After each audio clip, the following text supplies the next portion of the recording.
Well, good evening, everybody. It's the Cryptid Huntress. I'm Jessica Jones. Welcome into our remote viewing show tonight. My goodness, we have a fantastic show for you guys. I have my good buddy, Mr. Nick Sylvester, here in the studio with us tonight. And we are going to be covering a werewolf from a long time ago up in Pennsylvania. You guys are probably familiar with the Lycan loop. The Lycan loop is what they call it. And this goes way back in the day. This is one of the first Lycans in the loop. and I'm going to get you guys into the loop tonight. And so I cannot wait. Gosh, we've got so much to discuss tonight. And also, of course, Nick always brings the heat with the full disclosure. And we're going to talk about Antarctica. We're going to talk about ETs tonight. We're going to talk about a lot of stuff. Some of the current events. I always love to throw in some current events, current disclosure, the state of disclosure on my shows. And tonight is no different. And it's going to blow your socks off, y'all. And so buckle up, buttercups.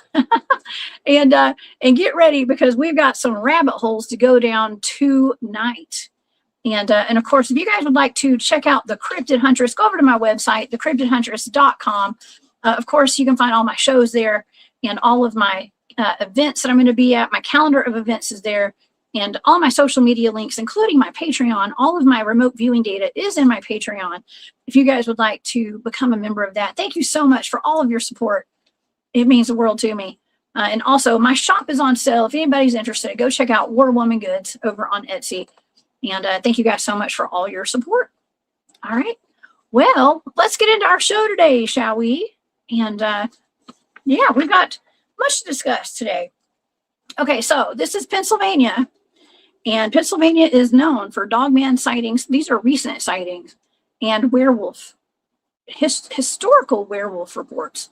And this one is actually very interesting, because tonight we're going to talk about this report where, you know, we're used to hearing about werewolves tearing people apart, people being scared of these werewolves. Well, this one actually was very protective of a little girl out there in Pennsylvania. Okay, so Pennsylvania has been the setting for numerous werewolf legends and tales, ranging from local legends back in the 1800s. This one that we're talking about tonight actually is from 1899 in Northumberland, Pennsylvania. An area of, let's see, says of a hunter shooting a wolf and instead finding a man dead. So a man was actually shooting at a wolf. He went to go track this thing down and ended up finding a dead man with a gunshot wound. And of course, it goes all the way to modern day. In 2011, there was actually a sighting of a large wolf-like creature standing, running, and jumping on its hind legs near Troy in Bradford County. In the Northumberland County of Pennsylvania, there was a young sheep herder, and she had a shape-shifting admirer. She was a happy child liked by everyone in the community, especially a hermit who everyone regarded with fear. The old man would often follow the young girl and watch her as she tended her flock of sheep. Now, many wolf attacks were reported around her farm and around this area, but for some reason, her farm always remained unharmed. So this went on for several years until a farmer one night spotted a wolf and he shot at it. It retreated into the bushes, and he later found the hermit with a bullet wound to his chest, dead, and they ended up burying him. Some of the stories say that they buried him on the spot right there where he was shot. Other reports say that he was buried in Himmel Cemetery, where this young lady's, where her family was buried. And there's historical record of all of this, by the way. And so we're going to talk about that a little bit tonight as well. And of course, this is one of the most well-known historical cases of lycanthropy in Pennsylvania. But is it all true? Well, we're going to find out tonight, because I was actually tasked this as one of my remote viewing targets several months ago, and tonight we're going to get into that data. And like I said, you can find it all over on my Patreon. But that's not all we're talking about tonight. We after we discuss this werewolf, maybe even before, we're going to have Nick Sylvester come up. And you guys will remember Nick. He's been on the show several times, many times. And we always have a wonderful conversation. He is full disclosure. If you guys are looking for disclosure on everything from Space Force to things in the galaxy, you name it. And tonight we're talking about Antarctica and ETs as well. Nick Sylvester is your man. All right. So please help me welcome to the show tonight, Mr. Nick Sylvester. Hey, Nick. Hey, there we are. All right. Let me just hold on for one sec here. I had to take a quick phone call, but now I'm back. So here we go. Jeff, it's always a pleasure to be here. I love to delve into cryptic world with you and all your amazing viewers. Good to be here. Thank you, Nick. You know what? Since the last time you were here, I went back to the LBL again and the Land Between the Lakes. I've done more Dogman research since the last time I talked to you, just so you know. And it's been wild. I know you think it's probably crazy, but it's okay. Having a good time. No, yeah? Is it wild or what? Am I crazy? Well, I mean, yeah, probably. I mean, probably. I like to study them more from a distance, but crazy. What's crazy anymore? You got to pursue. You got to pursue your passion. You got to do what calls you. Do what you love, and that's something I can tell that you really care about. So, who would I be to say you're crazy, my dear? I know. I shouldn't have asked you that because I'm probably going to get a good answer. Okay, I shouldn't ask people if they think I'm crazy. It's okay. I am a little bit crazy, by the way. Okay, so, but yeah, it is wonderful to have you here. Every time something really strange comes up in the news, especially in regard to the alien disclosure, UFOs, anything disclosure, I think of you, Nick. I really do. And I've been wondering, what does Nick think of all these pictures that the president's been putting out of the tall whites or these Nordics that he's been meeting with? I know it's AI and stuff, but like, what's the point of this? Is this just a slow rollout of the disclosure of aliens? It is. It very much is. It's what, I study all of the intricates ins and outs, and, it's not so much anymore like, oh, what that's real or that's fake. I can tell, it isn't about that. It's about the seeding of consciousness. It's about the slow drip of consciousness into the regular population, the moms and dads and grandmas out there that don't do the research that we do, that don't have the belief structures that are really capable of assimilating some of the information that the people on this podcast and others are used to digesting. Some of us have lived our lives knowing these kinds of things exist. We've never, or at least barely, have been part of the matrix. We've always been separate from it. So our levels of consciousness are capable of assimilating a great deal more than a person who just, goes to and fro to work every day, has dinner and goes to bed and puts it on repeat. So yes, Trump is always been an advocate for as much disclosure as possible. And, and that's what we're doing slowly but surely.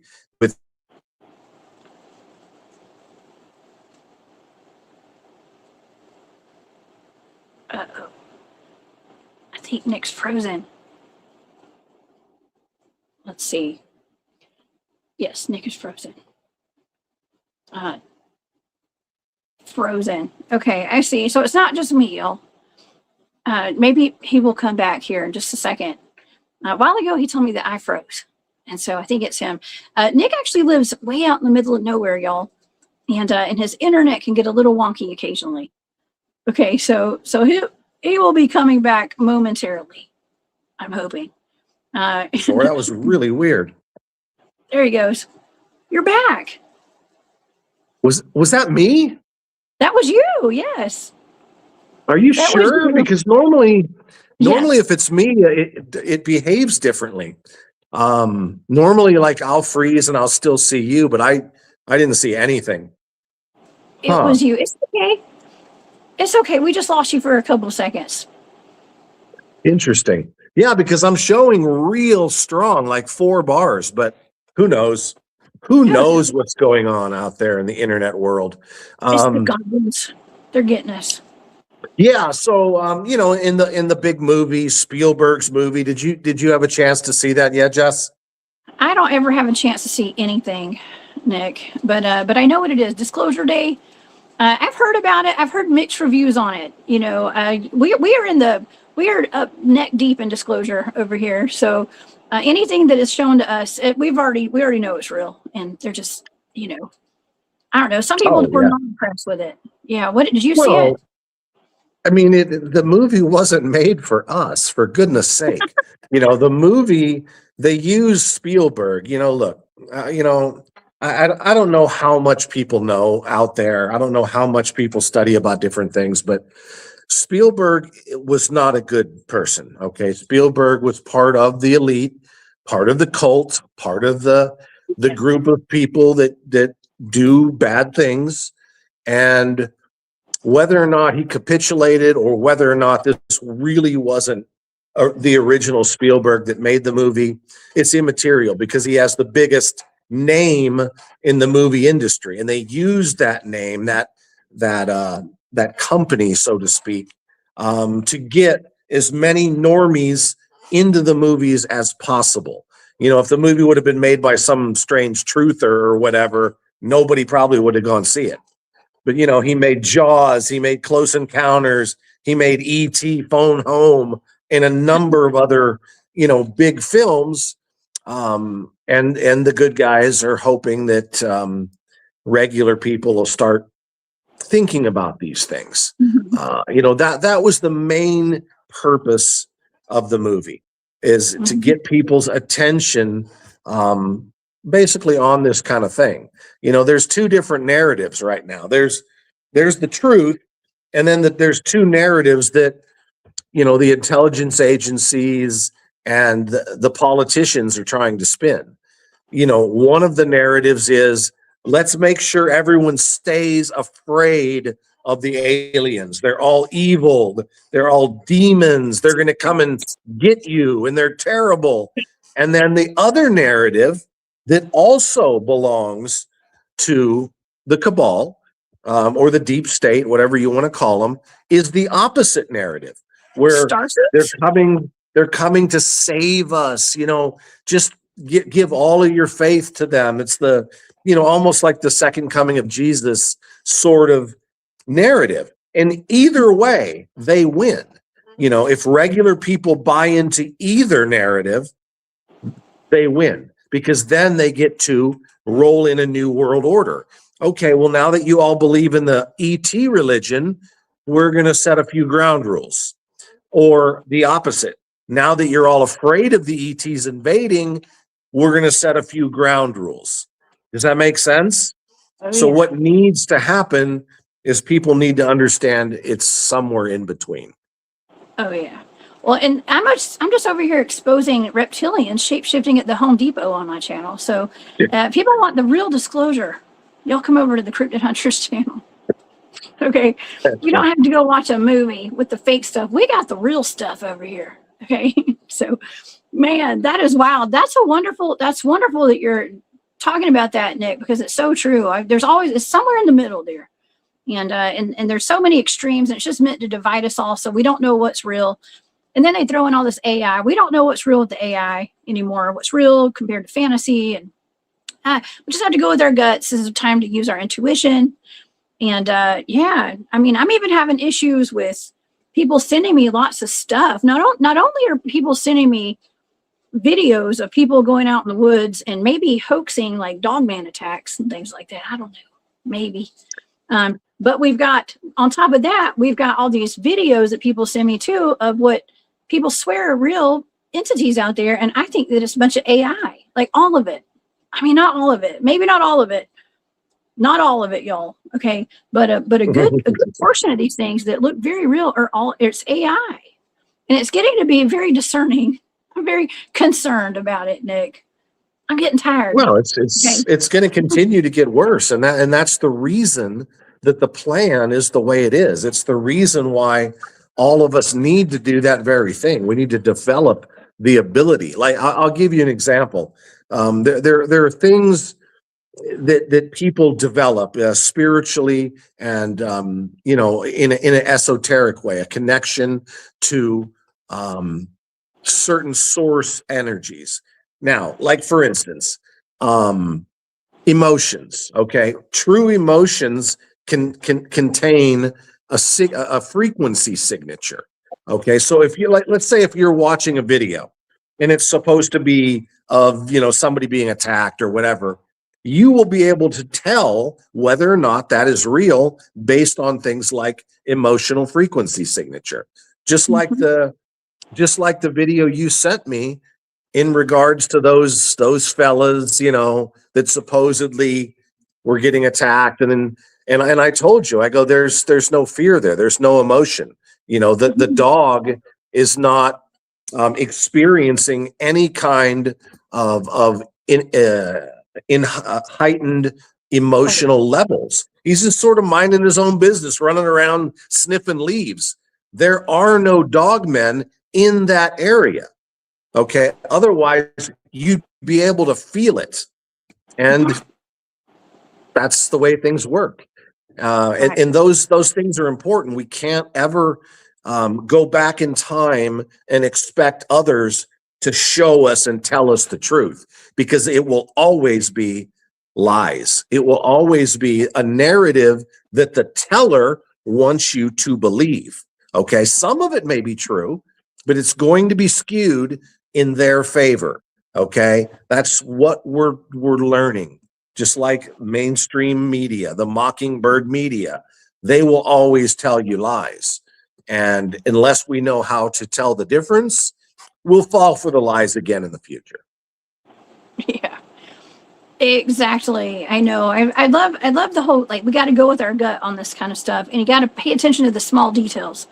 And that's what we do. And it comes from a long time of researching outside of being on the YouTubes, okay, of like having that discernment, having to have that, because we do get a lot of information that's just, it's not useful.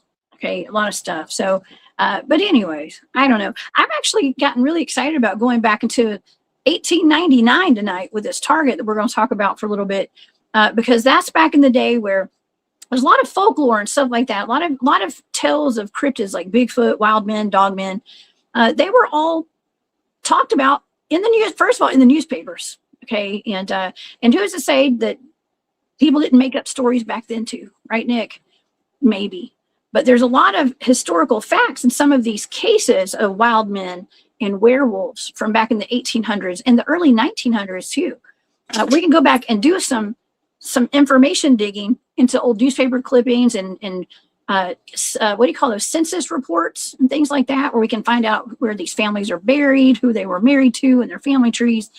And we've been able to do some of that for this show tonight, actually, for one of these cases of lycanthropy, actually, out of the late 1800s, Nick. And so I like to focus on stuff like this. Sometimes I love the newer stuff when it comes to me getting these remote viewing targets of, current events. But sometimes I like to go back in the Wayback Machine, and we can see where all this stuff started back here and get a pattern recognition of like where these sightings are today as compared to where they were back in the 1800s, early 1900s. And I know one of your favorite things, when you and I first met, we talked about Dogman, and we had that in common, Dogman and Bigfoot. And so that's why I like bringing on, you've been on the remote viewing show with me a couple of times, and we had a werewolf case last time, and we got another one tonight. Okay, we got another one. How do you feel about werewolves? Well, it honestly depends on what flavor we're speaking of. I've done a great deal of research over the last 6 or 8 years in regards to, the group of werewolves that were involved in the breeding programs out of Virginia, that were headed through black ops groups and the CIA and the military. But what's strange, Jess, is in all my research, in all of my speaking to people and in looking into the details of all of these things, I can't find any link between the whole, a man turning into a werewolf and then back into a man. I've never come across that other than stories, legends, lore. I can't find any. I don't know. According to what for instance, Victor, that was involved in the breeding program, he said, absolutely, there is no such thing to his knowledge. And he's been involved in breeding dogmen and werewolves since I think 80 something. So I don't know. I mean, I truly don't know, other than the whole shapeshifter possibility, because those do exist, Mhm. but it's a much more rare circumstance. So I don't know in that regard. Yes, it is. Well, we have some experience in Georgia with a pretty well-known shape-shifting werewolf that was a female out of Georgia. There's also a female werewolf out of Alabama too, the Mobile Wolf Woman. That was back in the 1970s, was here. In the early 1900s, from the late 1800s to the early 1900s, we had Emily Isabella Burt down in Talbot County. She's buried in Talbot County. As a matter of fact, her tombstone, her gravestone, says something very odd. I believe that her aunt had written something about, since her passing, she is now in her true form. That's what her gravestone says. Something about her finally being in her true form now. And it's weird. Her family does not want anybody going to the graveyard, by the way. It's off limits. People will get arrested if they go there, by the way. But anyways, I digress. But we do. There were many cases of lycanthropy, clinical lycanthropy, they say. And Emily Isabella Burt was clinically diagnosed as having lycanthropy back in the day. And her story is very similar to the story we're going to talk about tonight, where she was actually shot. Her mother ended up shooting her. She thought a dog was jumping out at her out of a bush at night, and she shot it. And when she got back to the house, it whimpered and it ran off. And when she got to the house, her daughter had a bullet wound in her hand. Okay, well, in this case tonight out of Pennsylvania, a wolf was seen. Some parts of the story, they say that actually kind of ran at this man. Other stories, the other version of it says that this man just shot a wolf because it was killing his livestock. And when he went to go chase it down, followed the blood trail, it ended up being this hermit, this old man that everybody was kind of scared of, that lived by himself out in the woods. So I guess that's the best way to figure out if somebody's a werewolf. They get shot, and then you find them. It's actually a person. I know that's terrible, isn't it? It's terrible. But, I mean, out of all the things that I know and study, I'm unaware of how that would take place, metaphysically speaking. I mean, I understand a great deal of bodies and in the spiritual body, the physical body, and a lot of on how that information works with the genome and the DNA. And I don't know. I do not know, other than some form of a visual overlay. I don't know how that would take place. I don't know how a human genome could change into a canine genome. I don't know. So that is definitely something I've always thought was possible somehow, but I have never stumbled across any kind of verifiable information on how that works. Yeah.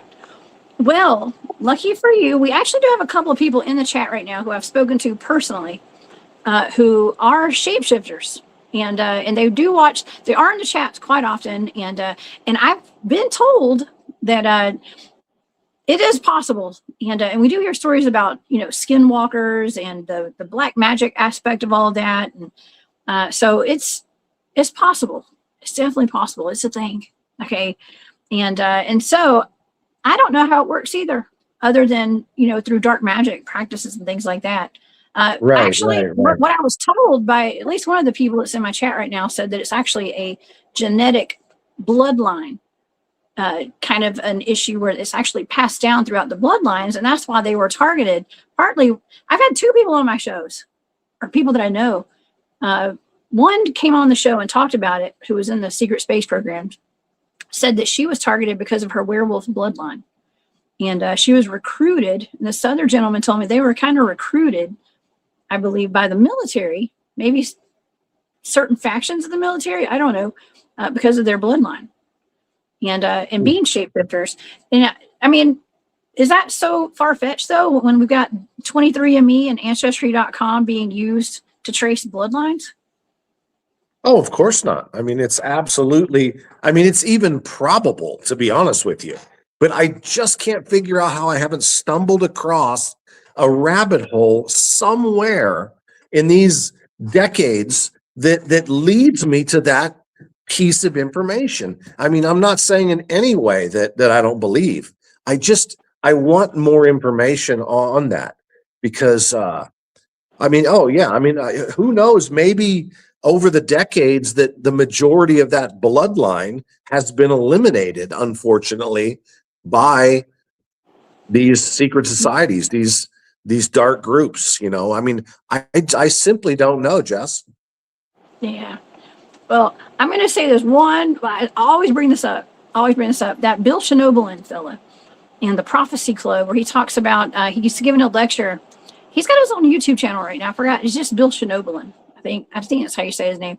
But he talks about how when he was at first he was a Freemason. He was a pastor. He was in the Church of Satan, the Brotherhood of Satan, and then now he's a rabbi. He's done everything. Okay. And he talked about he's kind of done some disclosure on, you know, when he was in the higher echelon, like the upper echelon of like the Brotherhood of Satan, once they hit a certain level, they were offered to be able to become a werewolf or a vampire through magical practices. And he chose a vampire.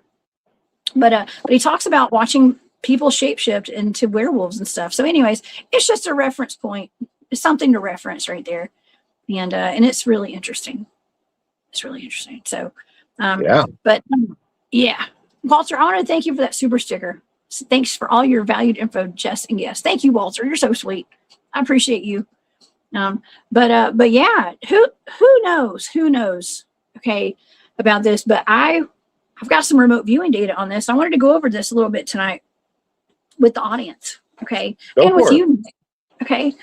I wanted to get into this story a little bit because back in the 1800s, they say that wolves plagued the area up in New England, okay, around Pennsylvania and all of those states. I don't know. Wait, was that states? Yeah, 1800s they were. 1800s they were states. That was after 1776. Of course they were. And so they were these wolves. They said these wolves were actually slaughtering a lot of the livestock on the farms, including sheep, goats, pigs, horses, things like that. And there was a little girl.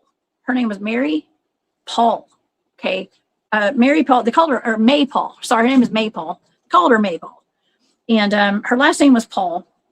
And she was just a little kid at the time, but she would tend to her family's sheep. And so one day when she was like going about her chores, like taking care of these sheep, she noticed that this old man was standing in the tree line watching her. He was actually sitting there watching her. And she got a little weirded out by it. And the people around her definitely got a little weirded out by it because this man that she was seeing was an old man that didn't come around anybody. He was a hermit.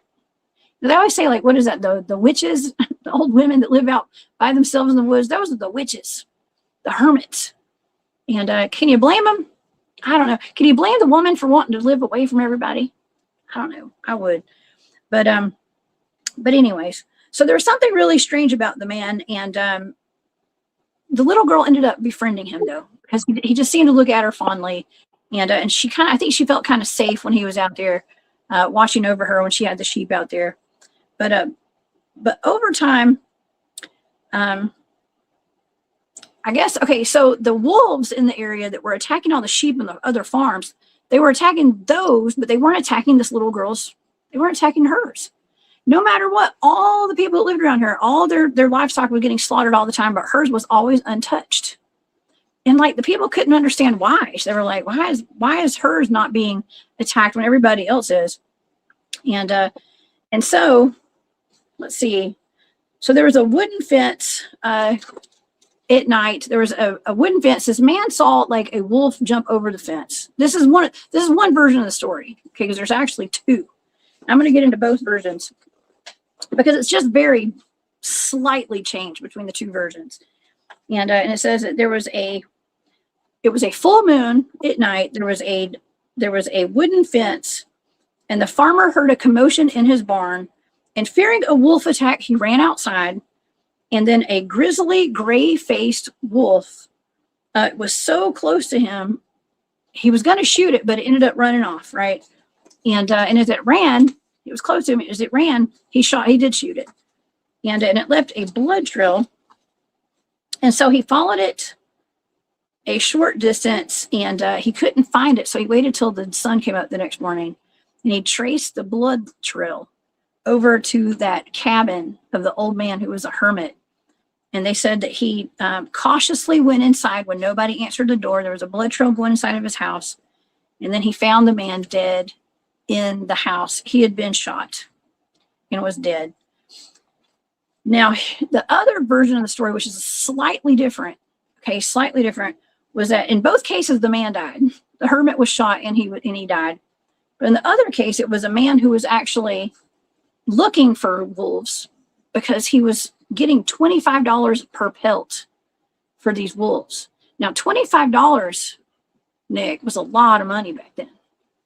Okay, yes, it was. 1899. That was a lot of money.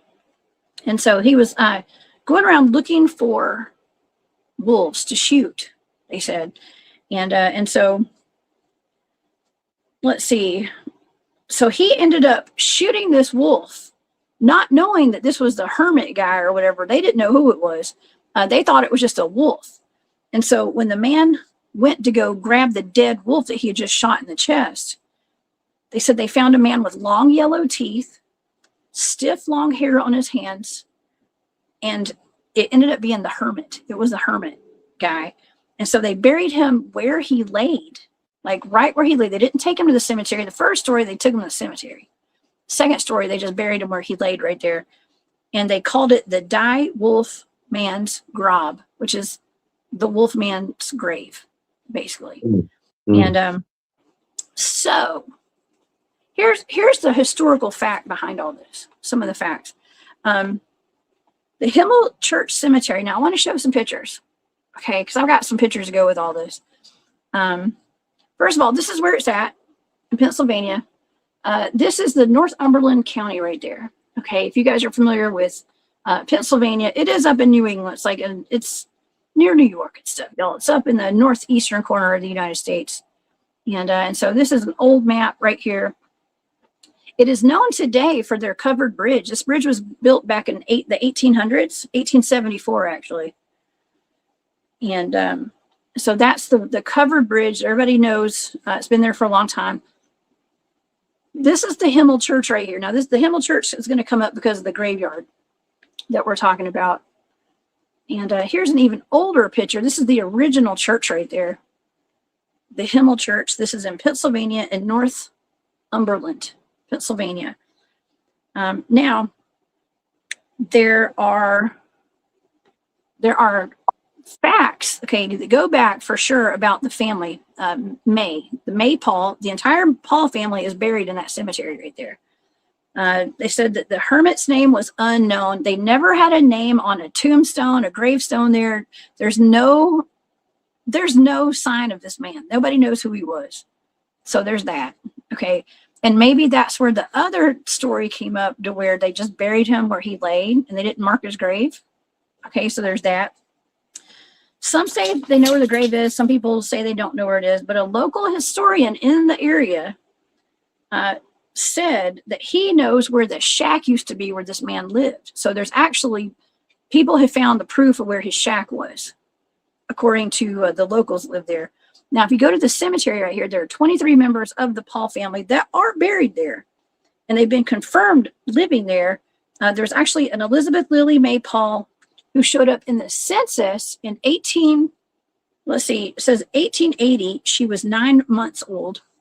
She was born August 21st, 1879. She was the daughter of Tobias Paul.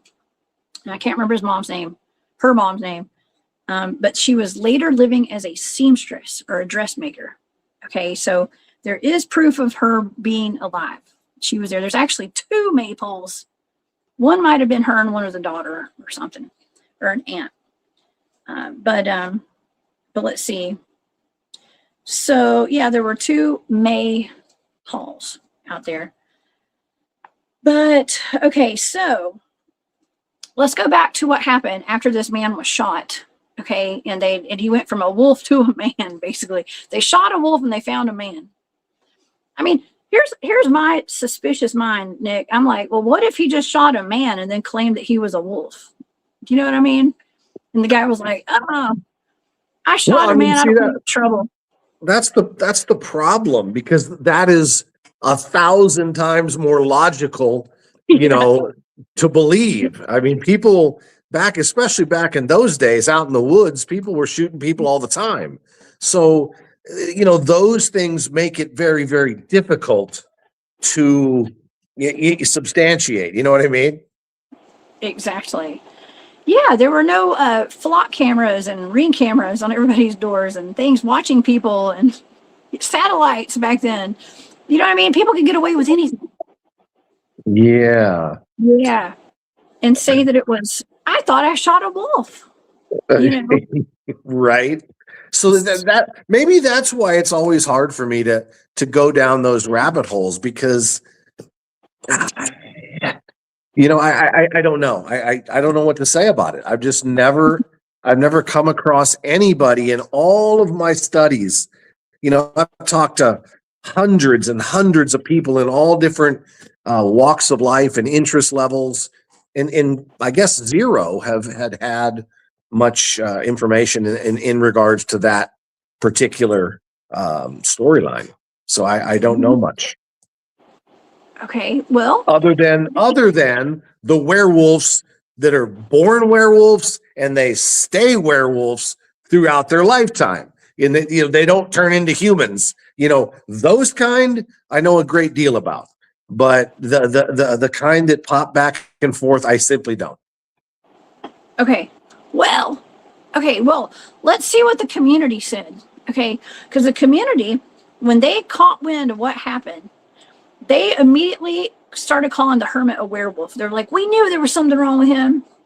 Okay, and they were all scared of him anyways because he lived in the woods by himself. But that also takes me back to like the witch trials, right? And, like, people were just kind of calling out their neighbors and whoever for being a witch too, just because they didn't like them and they knew they could get rid of them, getting burned at the stake. You know, so there's kind of that too. There's that element as well. Okay, but well, the witch trials were about the cabal that were getting rid of the people like us. They were getting rid of the people that were connected to their source energy. You know, like the druids. You know, up in Northern Ireland, Scotland area of Europe. You know, the midwives, people that practice plant medicine, people that had abilities that were above and beyond the regular person. And the cabal and the church hunted these people down and created a narrative of witches when these people were good people, like the people in this community. oh yeah, it's a good way to get people to shut up right there, you know. So yeah, so we get full disclosure over here, y'all. I told you, Nick brings the full disclosure, everybody.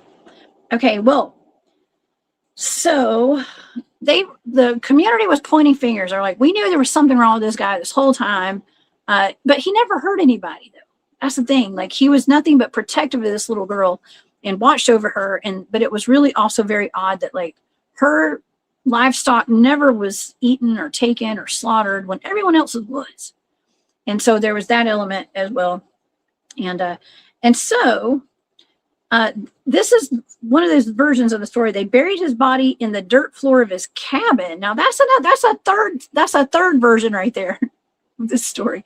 There's a third version because one is he's buried in the cemetery, one is he's buried in the floor of his cabin, and that's where the historians said they know where the cabin is, where it used to be. And the other one is they buried him right there on the spot. But if that, I guess, in that story where they buried him on the spot, the stories are just kind of, they're all different. Okay, so they christening the spot the Die Wolf Man's Grab, which means the wolf man's grave, like I just said. And of course, the little girl was devastated by the loss of her buddy, the old man. And she always refused to ever believe that he was a werewolf, they said. She never believed it. And then after she was tending her sheep from that point on, after he died, she would often see an old gray wolf in the tree line. It was always watching her when she was out there with her sheep. That's how the story goes. There was always a gray wolf out there. And she said the gray wolf followed her up until her death. Okay, as she was an old woman, she still had this wolf. It's almost supernatural sounding, Nick, to me. Dogs don't live that long, I don't think, right? So. No. Yeah. No, they do not. They live 15 years, maybe 20. I don't know, Jess. I mean, what if, and like I said, I've already admitted that I don't know a great deal of this particular storyline, but what if the werewolves, those type, were very similar to the witches that had to be burned at the stake? What if those somehow were mystics, very good, positive, benevolent, mystical people, and the Cabal at the time, the Illuminati, the criminals, said they were werewolves. I don't know. I simply don't know. Oh man, because that seems more logical to me than the other part of the storyline. Just like we know that there are black witches, there are, but the Salem trials and the trials throughout Europe were not about those. They were about the people on our team, the medical mystics, the wizards that helped people, that didn't harm people. The ones that harm people, they left them alone. Oh, they're fine. I'm sure. Don't worry about them. The Cabal has ruled this planet for thousands of years, in every which way, really since the fall of Atlantis, and the fall of not just the ancient Egypt that science doesn't really believe is true back, say 12,000 years ago, that ancient Egypt, not the more recent ancient Egypt that's written about in the Bible and other texts, that's much newer than the one I'm speaking about. But since then, the earth has been a tough place to be. Yeah, it has. Okay, I was actually thinking about this when I was getting ready for the show tonight. I was like, think about the time period right here. We talk about these human resets, right? And we wonder why all these people were in these insane asylums all over the United States at that time. As a matter of fact, we're talking about right after the Civil War, right? We're talking about, this is the time where they had the incubator babies at all the World's Fairs, the old World's Fairs, all over the country, like in Memphis and New York and San Diego, San Francisco, wherever, New Orleans, I don't know. But anyways, they're having all these fairs all over the place. And they're showing all these incubator babies, and they're talking about orphan trains and all this kind of stuff. I mean, we talk about this stuff all the time in relation to maybe the Tartarian Empire and these buildings that we have here that were repurposed into insane asylums and prisons and orphanages and whatever. I mean, I felt like maybe there was some kind of a connection here with this target with that in some kind of a way, and accusing someone of being one way, maybe even being a werewolf. Maybe that was a reason to put some of these naysayers and people who are going against the narrative into some of these asylums and stuff. You know what I mean? Well, yeah. I mean, that was the most recent social reset, is the Tartarian reset. And that was all of those points that you were saying were part of a long-term extended social reset. There was no internet. People didn't know what was going on in other countries, in other parts of their own country. They had no way of knowing. And this reset took place over, 50 or 60 or 70 years when entire towns, entire cities, entire civilizations were slowly eliminated.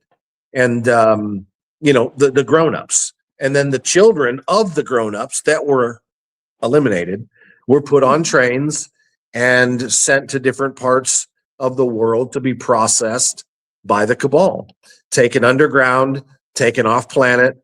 That's what was done with them. And it was very simple to do it back then because nobody was looking. Nobody could track their activities, but that is what took place. Yes. Yeah.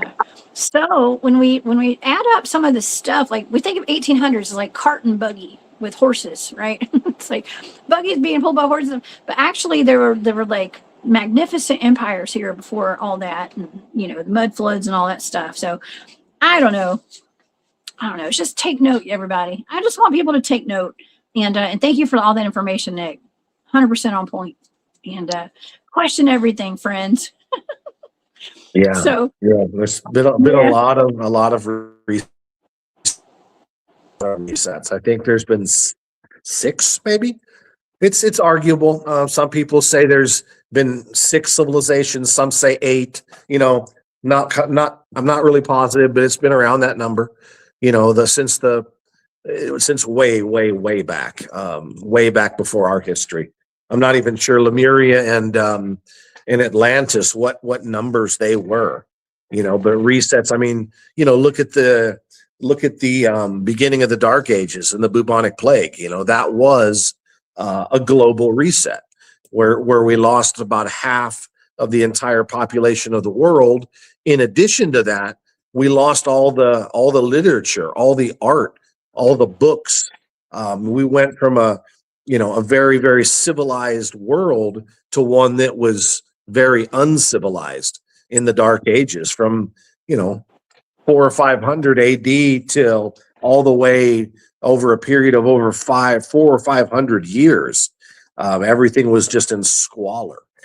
It's dreadful to think about. I mean, it just makes you sick to your stomach to think of the pain and torment and anguish that generations of people had to endure under at the hands of these same Cabal psychopaths that we are dealing with to this day. It's the same groups, it's the same bloodlines, the same just filth. But I think we may be finally coming to an end of that. We shall see. But that's why I do what I do, is to try to fix humanity as best as possible.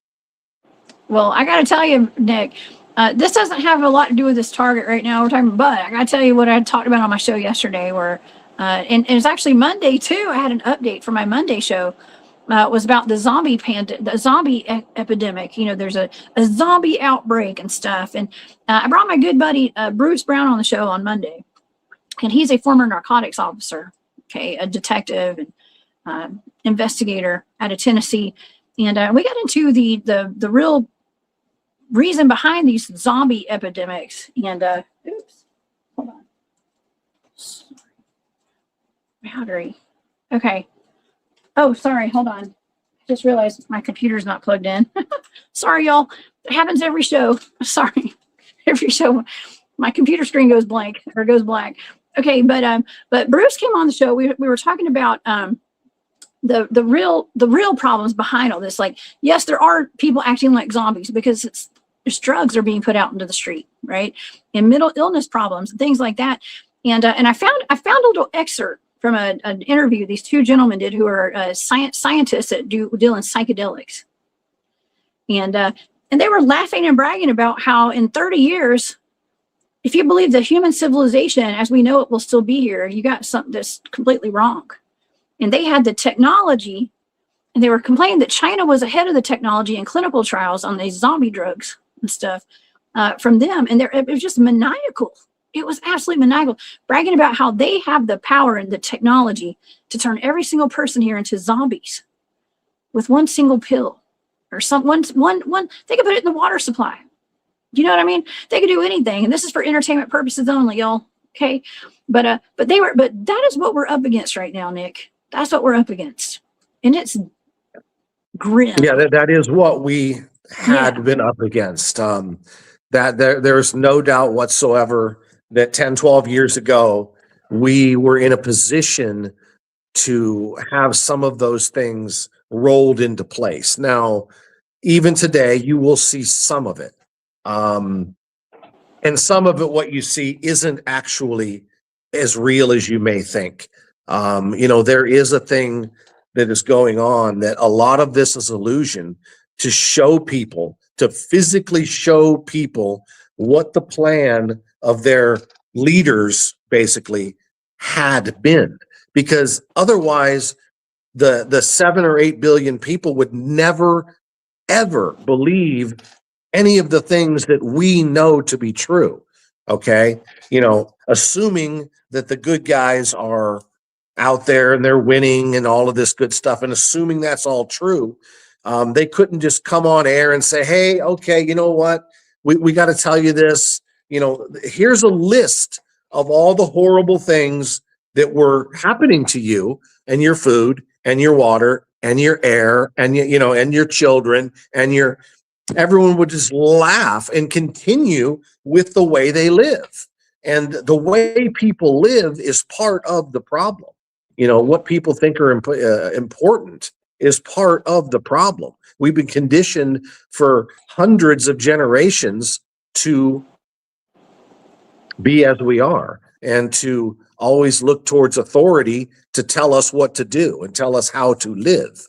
So, part of what we're seeing is part of the movie, and part of what we're seeing is to wake people up to say, oh my God, what has gone on right under my nose? And I must learn so this will never happen again. So, you're right, Jess. There absolutely were all those things into place to create a population of zombies. It's dastardly. It is. And my friend Mike and I joked around about how we would be so great if in a I hate to say this, in a zombie apocalypse. I would fare well. Okay. I would be good. I'm looking, some of us are living for that. Okay. Like, we're waiting. Okay. But not really. Do you know what I mean? Like, if it happens, it happens. We'll go down in a blaze of glory. Okay. But we don't want that. Okay. No. Some of us are ready for it, but we don't want that. Okay. So we're going for a higher timeline. All right. Yeah. Much higher. We mustn't wish for that. Yeah. Understand what Hollywood, understand when the plan went into place, when Hollywood started showing the dystopian films and all of the zombie, The Walking Dead. This started way back in the maybe late 70s when they started infiltrating people's consciousness with the zombie. The world's gonna, all of the Mad Max movies, the zombie movies, the end of the world movies. These were all absolutely part of the plan of the Cabal to get us into a mindset where we collectively manifest this type of end and get people, like you were just saying, hey, we're ready for it. We can almost like deep down in your mind, you always knew that it was going to be that way. And that was through social conditioning over your entire life, of social conditioning that this end is very possible. It's very probable. Let's prep. That's where preppers came from, through this dystopian fear that was artificially created through Hollywood, through the Cabal and the secret societies. Okay. All of it is connected just like breadcrumbs. And you're seeing how that works. It's quite amazing. Yeah. I mean, it even goes down, and I would never throw anyone under the bus. I have the utmost respect for, all my teachers, the people that came before me, but even in remote viewing, okay. Now I've been, there are remote viewers. We're doing a remote viewing show tonight, so I might as well talk about this, right? There remote viewing, the type that I'm trained in is from the military. Okay, it's that style of remote viewing. Okay, and there have been some very well known remote viewers that have come out, and some of their targets. I know a lot of the targets that we get, and I'm not in the military, never have been. Okay, but a lot of the targets that I have been given, I've just given coordinates. I will never know what those targets were. I provide the data, I hand it off, and I never hear from them ever again. I don't know what I remote viewed. And that's how the majority of targets are in the military style, I believe. You know what I mean? That kind of stuff. But there are targets from some very well-known remote viewers where they have claimed, and I'm not talking about just psychic people, I'm talking about real remote viewers, okay, doing these targets. And they say, well, within our lifetime, our children's lifetime, there's going to be a mass human extinction that happens and stuff. So like, I've been told that for at least 10, 15 years now. Okay. And so in my mind, I'm like, I've kind of come to accept that there's going to be a mass human extinction, a human extinction level event that happens during my lifetime or my son's lifetime. And that's really terrible. You know what I mean, Nick? It's kind of terrible because like I've prepared for that in a way, like kind of, not really, but. And they are the ones that created that into your mind because they understand the extreme power of the human manifestation abilities, especially collectively. The power is limitless. If you can get an entire population to believe in something so much, it will happen. That is how this thing works. And that's how it's worked for a very, very long time.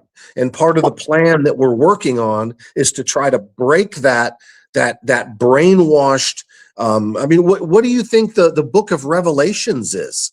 The book of Revelations is just that. It is not a timeline that was supposed to happen. It was a timeline that the dark forces wanted us to collectively manifest. And many people won't believe what I'm saying, and that's fine. It is. Okay, I'm bringing things that I know, and it's your job to figure whether or not it sounds reasonable to you. But that is a very good illustration of how this works. Just like Jessica said, many of us had that in the back of our subconscious. The world's going to it's going to come to an end in our lifetime. Those things take place, and there's causality that follows. It's very similar to remote viewing. It's like, how does it work? Well, it works because there are metaphysical reasoning behind how this stuff works, and it's very complex, and it may be something for a different day, but it does work. So yeah, it's a lot to take in. It is, but I've always thought that too. I'm like, I've been told that by people that I really respect, and people that I like I said, I have the utmost respect for. But then again, it's almost like, what do we do with that information? We can take it and we can change it. That's how powerful we are. We can change that, and we can, and that's why we have these platforms at this time. I think, Nick, is to be able to talk about that so that we can change the outlook on that, and know that we don't have. That's not my reality, as my friend Tanya used to say. That's not my reality. Okay. No.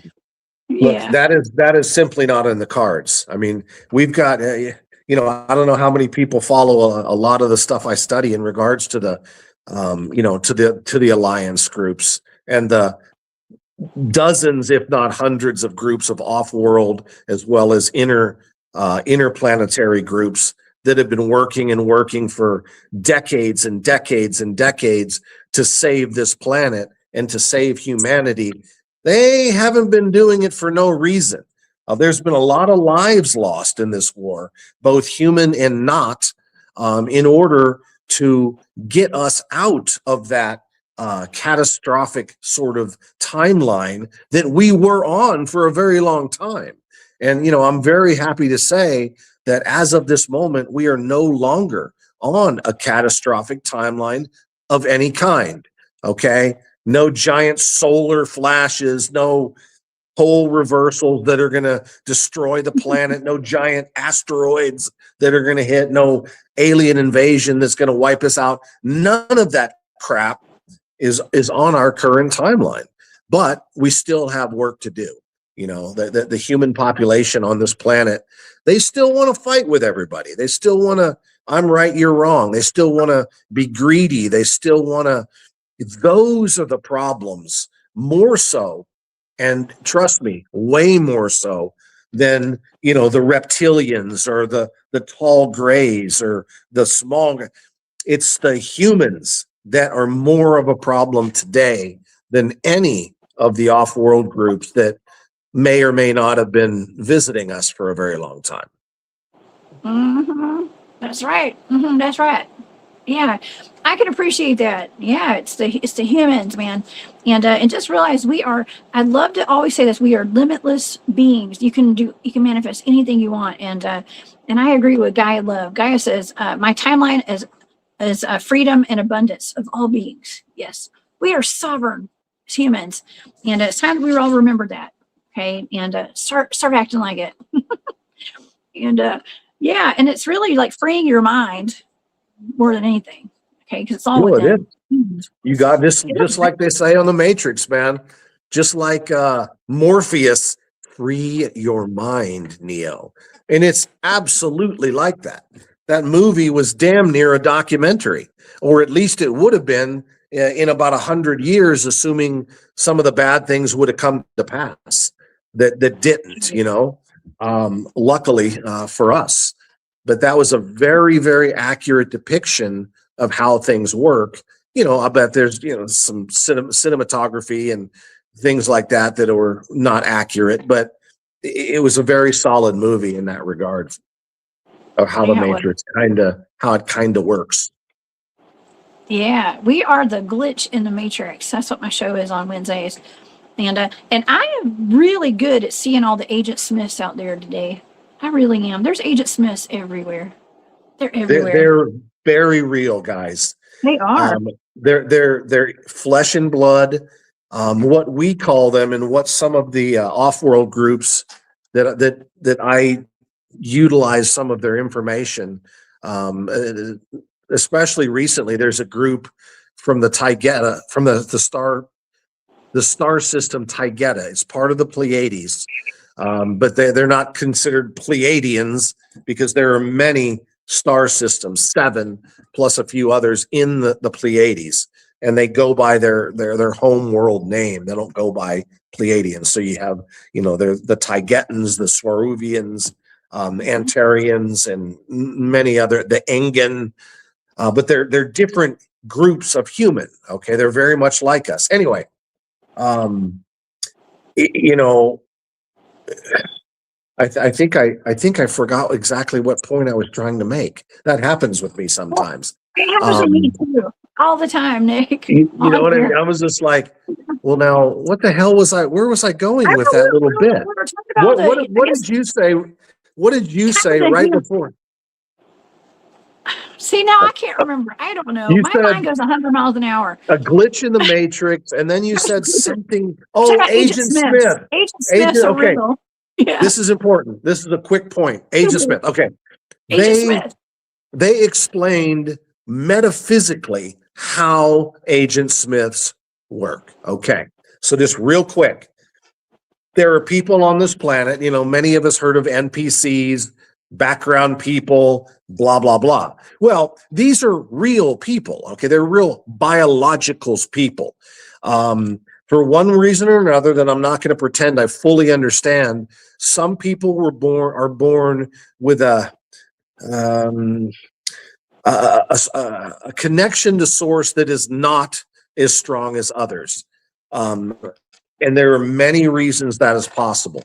And over the years, living in their matrix, being in the matrix, being surrounded in the matrix, their connection to source to the cosmic web, to the Akashic records, is diminished to a certain point where they can be utilized as an organic portal, okay, both to astral entities such as attachments, demonics, or they also can be accessed and controlled by the matrix itself, the actual matrix overlay that exists on this planet, the thing that runs the system that basically governs us.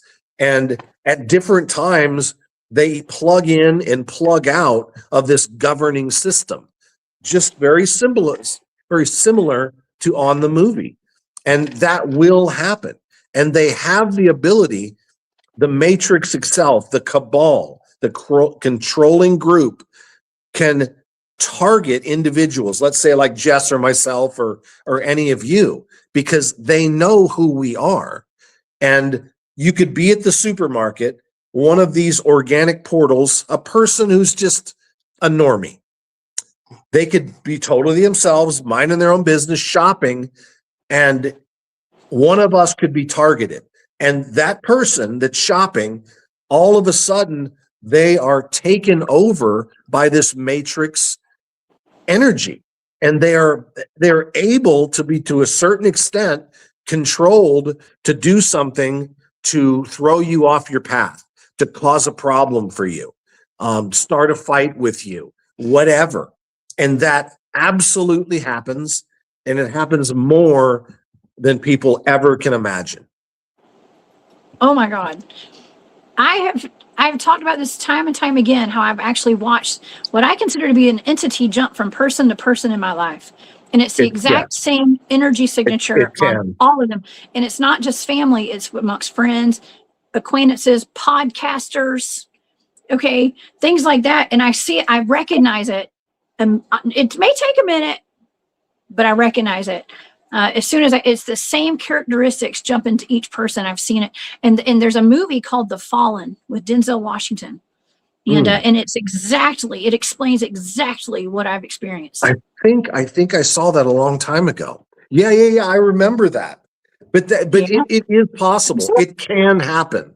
It's not like all the time, but yeah, I mean, it absolutely can happen. Entities from the astral, usually the more intelligent, the actual demonics, because there's a lot of things in the non-physical, from animals to energy vampire attachments that aren't really intelligent in our eyes, but there are ghosts, there are spirits, maybe a human that was really, really bad or evil or hateful or angry.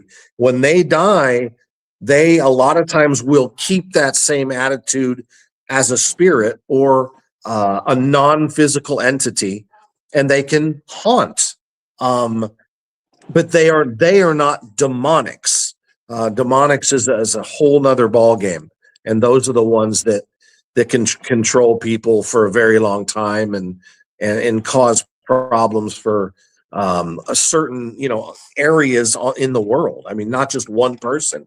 A demon can cause problems for an entire town if they're powerful enough. But that's again another whole show in itself. But you're right, Jess. I mean, those things do take place where they can hop. Body snatchers. That's what that is. A bunch of body snatchers. Right. What is that? There's a movie about that from a long time ago called Invasion of the Body Snatchers, right? That is correct. For decades. Okay, it's been right in our faces, and it's true. So, yeah. That is true. I think that movie was based off of the Vril, based off of the little lizards that were brought here, I believe, by a reptilian group. Maybe I'm not sure which group, the Naga or the Usangal, or I don't remember, but they were kind of brought as pets. And these little creatures can do that. They can, through your eye, there is a procedure that that basically removes you and they take your place in the same bodily structure. So it's there's so much in this world that regular people they have no chance of believing. You know, their belief structures simply aren't, they're just not made for some of the things that we can look into, you know. Oh man. Well, I've covered the real parasites in depth, over a course of several different shows with different guests and stuff. My friend Daryl James was here. He was in the U.S. Navy. He actually signed a contract to be a pilot in what was it? Not Waffen, maybe, I can't remember. Solar Warden, in the secret space program. And he had an incident when he was, I think it was in Germany, actually. He was either in Germany or in England. It may have been England. He was stationed at Cornwall, I think, whatever that town's called over there, and Cornwall. And he had an incident one night where he was out drinking, and he was actually, I think they were trying to hold him down and put a parasite in his eye with some buddies, some people that he met out there on the street. And he actually saw a lizard person out there. So it's a wild rabbit hole. We've been covering it for years, Nick, over here. Oh yeah, on the channel. That's what the Black Eye Club is, y'all. You know what that is? Yeah, man. I know. It's crazy stuff. man.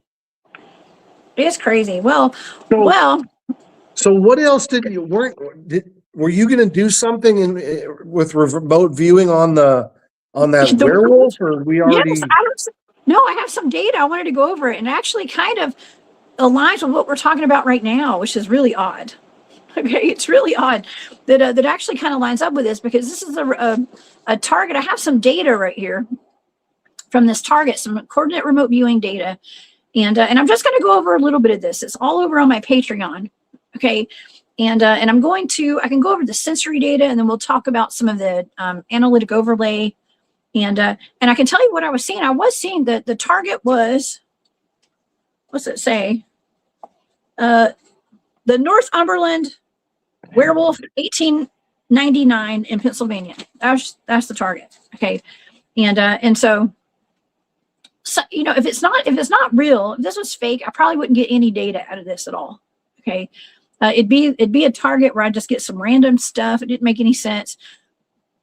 This kind of makes sense for this target. Okay.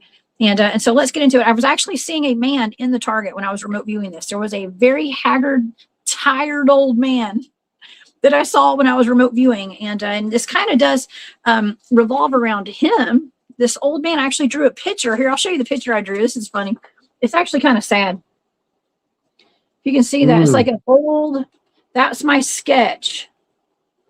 Okay. Nice. His eyes were down. He was like, oh, like he had it with life. Okay. That's what I was seeing when I was remote viewing. And I drew a sketch. That's my stage 3 drawing, was a man. And so my sensory data for this target. Okay. This is CRV remote viewing. I wrote down, this is a blind target. So I'm given a set of numbers. That's all I had. I wrote down, isolated, alone, forced, hidden. I wrote alone twice. So alone twice. Okay. Alone, believe, bullied, attractive, tired, and worn out. That was my sensory data.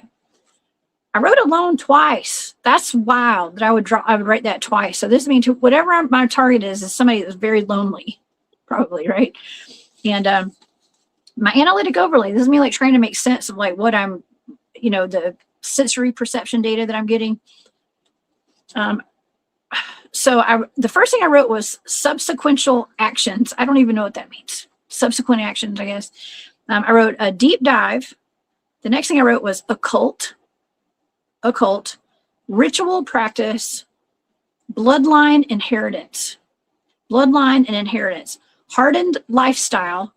And then I was seeing a scene from Cinderella where she was transforming from the rags. I wrote rags to riches, like a transformation. And I wrote transformed in rags to riches. I was looking at examination. I wrote rewired. Listen to this: rewired, brain rewired, lobotomy with a question mark beside it, and mind wiped. That's weird, right? That's my first page of data. I have 3 pages. That's the first page. And this actually, so like this is, I think this is why I brought that Tartarian human reset up earlier with the sign of the times, right? And like the human reset, this is the same time that some of this would have been happening. This data for this blind target includes lobotomy and mind wipe and stuff. And I'm wondering, like, could there be a connection to like this man was living by himself? Maybe he had some mental illness or something. Maybe he was targeted as one of those people that was, you know, maybe he had been put in an insane asylum or something. I don't know. Maybe he was a dissenter. You know what I mean? Maybe he was some kind of an elder from some of the Tartarian bloodlines. Dude, I mean, it could be anything. You could just roll the dice and go with one. I don't know. It's crazy though. That's what I'm saying. It's weird how it's coming full circle though, kind of. You know, the data suggests, I mean, if I was told like, hey, this is a target, this was a werewolf, you know, like, you know, I'm given what the target is after I do this, and I'm like, okay, so I'm supposed to be a werewolf, but my data doesn't say anything about a werewolf, but it does talk about a man who was very lonely. I drew a picture of him. He was kind of out of it, a mind wipe, because he had a lobotomy or something. I mean, that's in my data right there. Okay, so, and we just got done talking about all this. All right. Yeah, so 1899. I mean, that was the latter part of the entire social reset. You know, it went up until early 1910 with Tartaria, and what they were doing is they were trying to locate any of the older people that had memory of the world prior, and they were eliminating those people. Most of them went in these insane asylums against their will, and many of them did get some sort of a lobotomy type mind wipe, so to speak, to rid the world of that knowledge, you know, and they got rid of all of the books and, you know, things of that nature. So, you know, it sounds more likely to go that direction than, you know, he was turning back and forth into a actual wolf. I you know, what the hell do I know? But it makes sense. Mm-hmm. Well, and I did make a note as well that there was in the beginning of this target, I did pick up on occult practices and rituals, bloodlines, and inheritance. That is in the target as well. Okay, like that's in the data for this target too. But I don't know. I mean, if we look at it in one direction, because it's just data, so I don't know which way this data goes. It's just data. But it could also be that it was a mass, some kind of occult ritual, like mind wiping the population and stuff back then. If you want to look at it that way. But I digress. Let's go to the second page, because I got 3 pages. The second page was like me honing in on like my environment and like where I was when I was remote viewing. And I picked up on an open field. I was like outdoors in a natural setting, right? So I was like out in I wrote down plains, pasture, forested area, outdoors, grass, something. I was picking up on a person that was rambling too. So there was a person rambling. All right. So rambling. I was definitely, where I was at was like a daytime environment, and I was seeing like a bunch of small animals. I wrote like a dog, dogs, small animals, medium-sized animals. I was just picking up on a lot of animals in this. So that was like my environment was the second page basically. And so I was definitely picking up on farmland with animals on it. So I'm just going to skim over that one. Y'all can go look at my data on Patreon. It sounds to me like you were in the sheep pasture of that little girl with all of her little sheep and maybe a sheepdog or two. That's what it sounds like to me. Look at what I drew. You want to see what I drew? I drew another sketch right here. And so it's like a gated, like this is, well, I don't know where I'm at. Like that's the gate. I was picking up on a gate, and those are all the little animals right here. Those are all the animals. There are just a bunch of animals in a pasture. So I was picking up. That's my representation, okay? I'm no Picasso, y'all. But anyways, you know, I was actually given another target, it was a blind target years ago by my friend Jeff Townsend, who's since passed away. One of his best friends had some property down in Florida, and they were having Bigfoots on their property. And I think his daughter was going to build a house there, and they were scared that the Bigfoots were going to eat all their goats or something. And I drew almost the exact same picture for that target too. And I didn't know what I was looking at. I thought I was looking at a pasture full of dogs, but it ended up being goats. Okay, so kind of same thing here, I guess. All right, so on the last page, I picked up that I was on a farm, okay, and a leased farm, and I wrote down wolf in sheep's clothing. Something I wrote down, wolf in sheep's clothing, which is interesting. But something that there was a predator on the property, and I wrote predatory predator, but and also a protector, which is kind of cool. And I started getting really sick during this target. And I ended up stopping the target right there because I didn't know. I mean, it was kind of brief data right here. It wasn't anything to write home about. Okay. But it does say a lot, actually. Just that little bit of data right there. I definitely was picking up the farm animals on a farm. I was outside somewhere where there were predators, but there's also a protector as well. So that could be the little girl. It could be that man protecting the little girl. But it all fits the scenario. You know what I mean? Of like what this story was. But somebody in the chat, I think it was Max. Oh, there it is. Max says, Jessica, it sounds like your RV werewolf is tired of living. Period. Yeah. Well, I don't know. It sure looks like it from the sketch I drew. It does. But anyways, I don't know. I think it's interesting because this could go like two different ways, Nick. It could be that, this is somebody left over from the Tartarian Empire kind of stuff. Human reset. He was just trying to stay away from society, and he ended up dying, getting shot. People thought he was a werewolf, or he could have been a werewolf. I don't know. Could have been a werewolf. I don't really like the whole aspect that you're not going to get to know the answer. I don't really like that. It's like you go through all this work and effort and this and that, and you're just not going to get to no answer. You're not going to get to know. That's depressing. It doesn't say anything about a werewolf in the data, though. So there's that. So, I mean, if I had to guess about this, I would think that he probably was not a werewolf. That's my guess on this. I would say he was probably just a hermit, and he ended up dying probably. Okay. But that's also, him dying is not in my data either. Okay. Even though I was not feeling very good at the end of that target. And I did draw, it kind of looks like a target at the very end. Did you? Maybe you were in the crosshairs. I guess at the very end, I did draw like a little target looking thing, like an X right there with a circle around it, but I don't know. Yeah.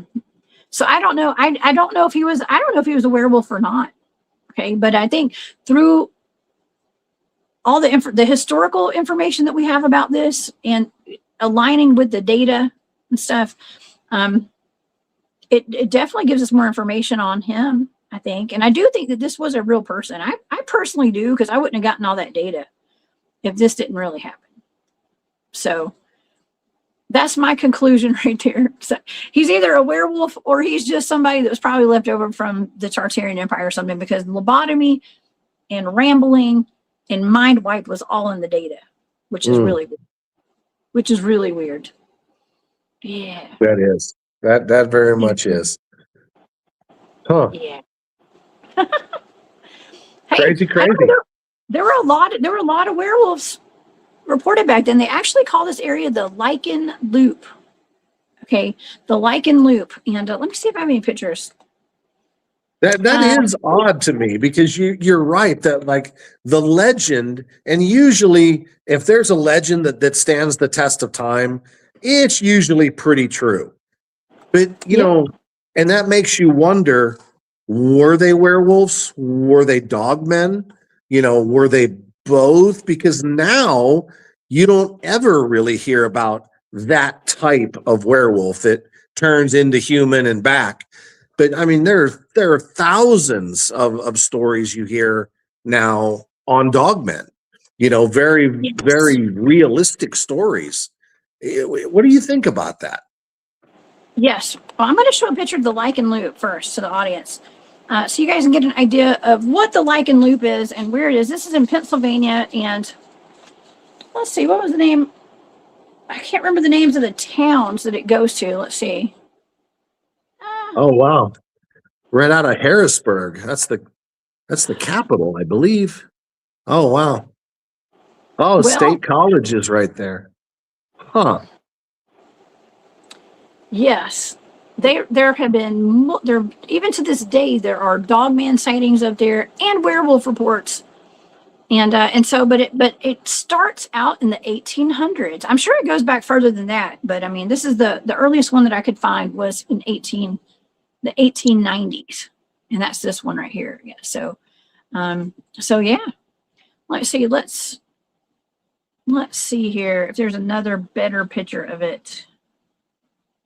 Can't remember the names of the towns exactly these people were talking about. I watched a little video before the show tonight, and the Lycan Loop, that's on Phantoms and Monsters, actually. Yeah, so Lon Strickler's been covering it as well, and there's plenty of reports out of this area.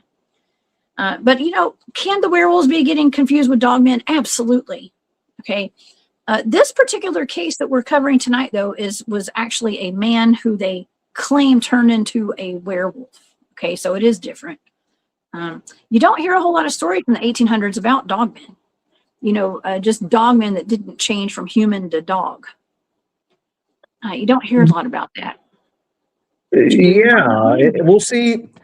I mean, but that makes me wonder why back then you only heard of that. The legend was always, you know, the full moon and you turned into a werewolf and the silver bullets, and then you turn back into a man back then.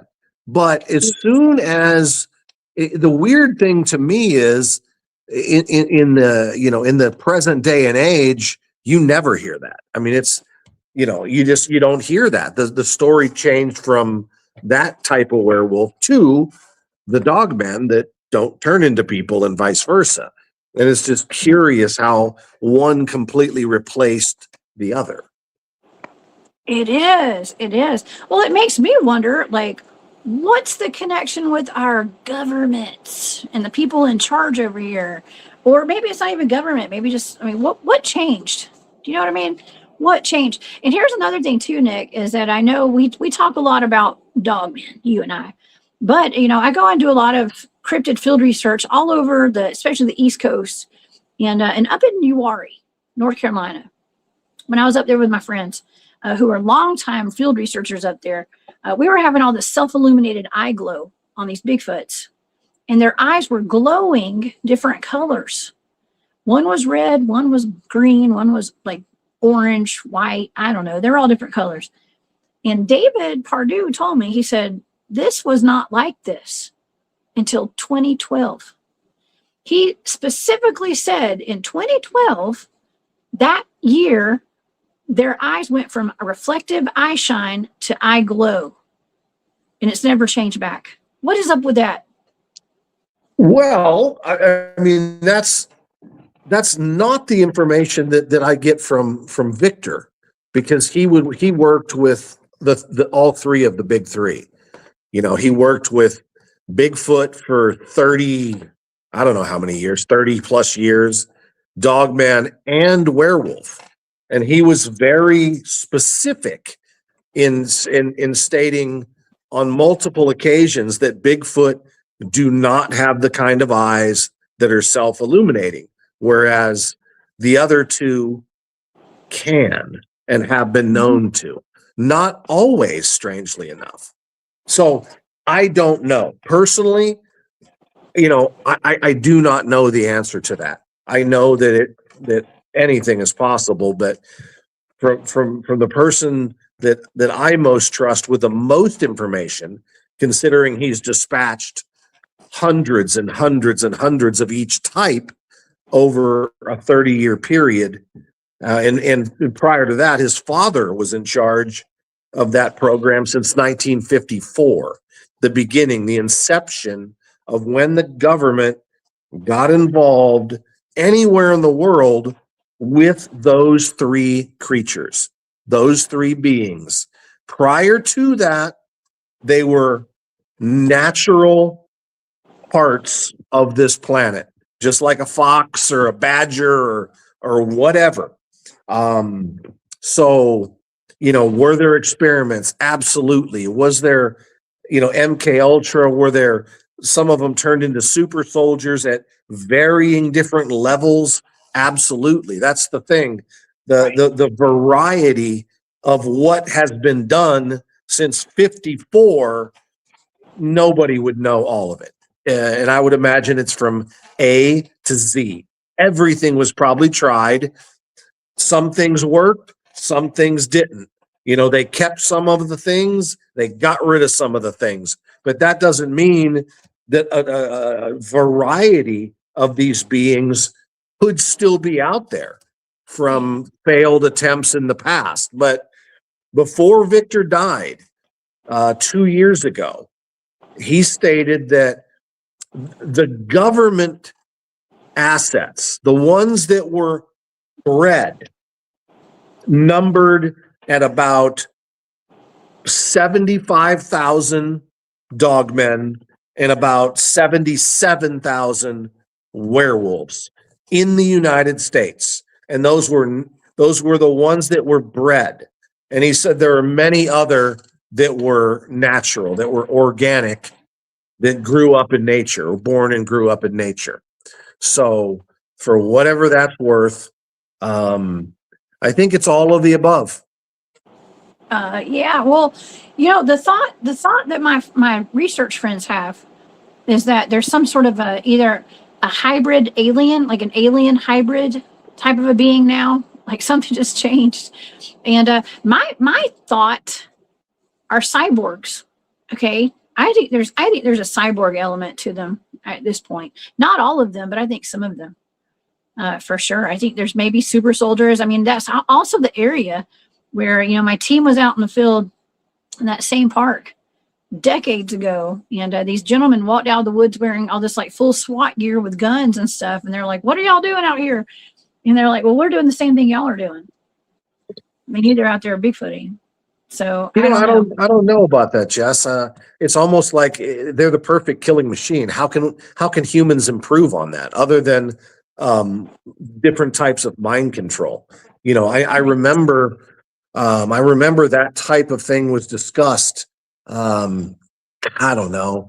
We were talking about it 2 or 3 or 4 years ago in regards to genetically modifying some of these creatures. But, from what I understood is, you can't really modify perfection other than, like I said, modifying their minds and their learning process and their behavioral process. But physically speaking, I do not believe that they were, the traditional cybernetic organism.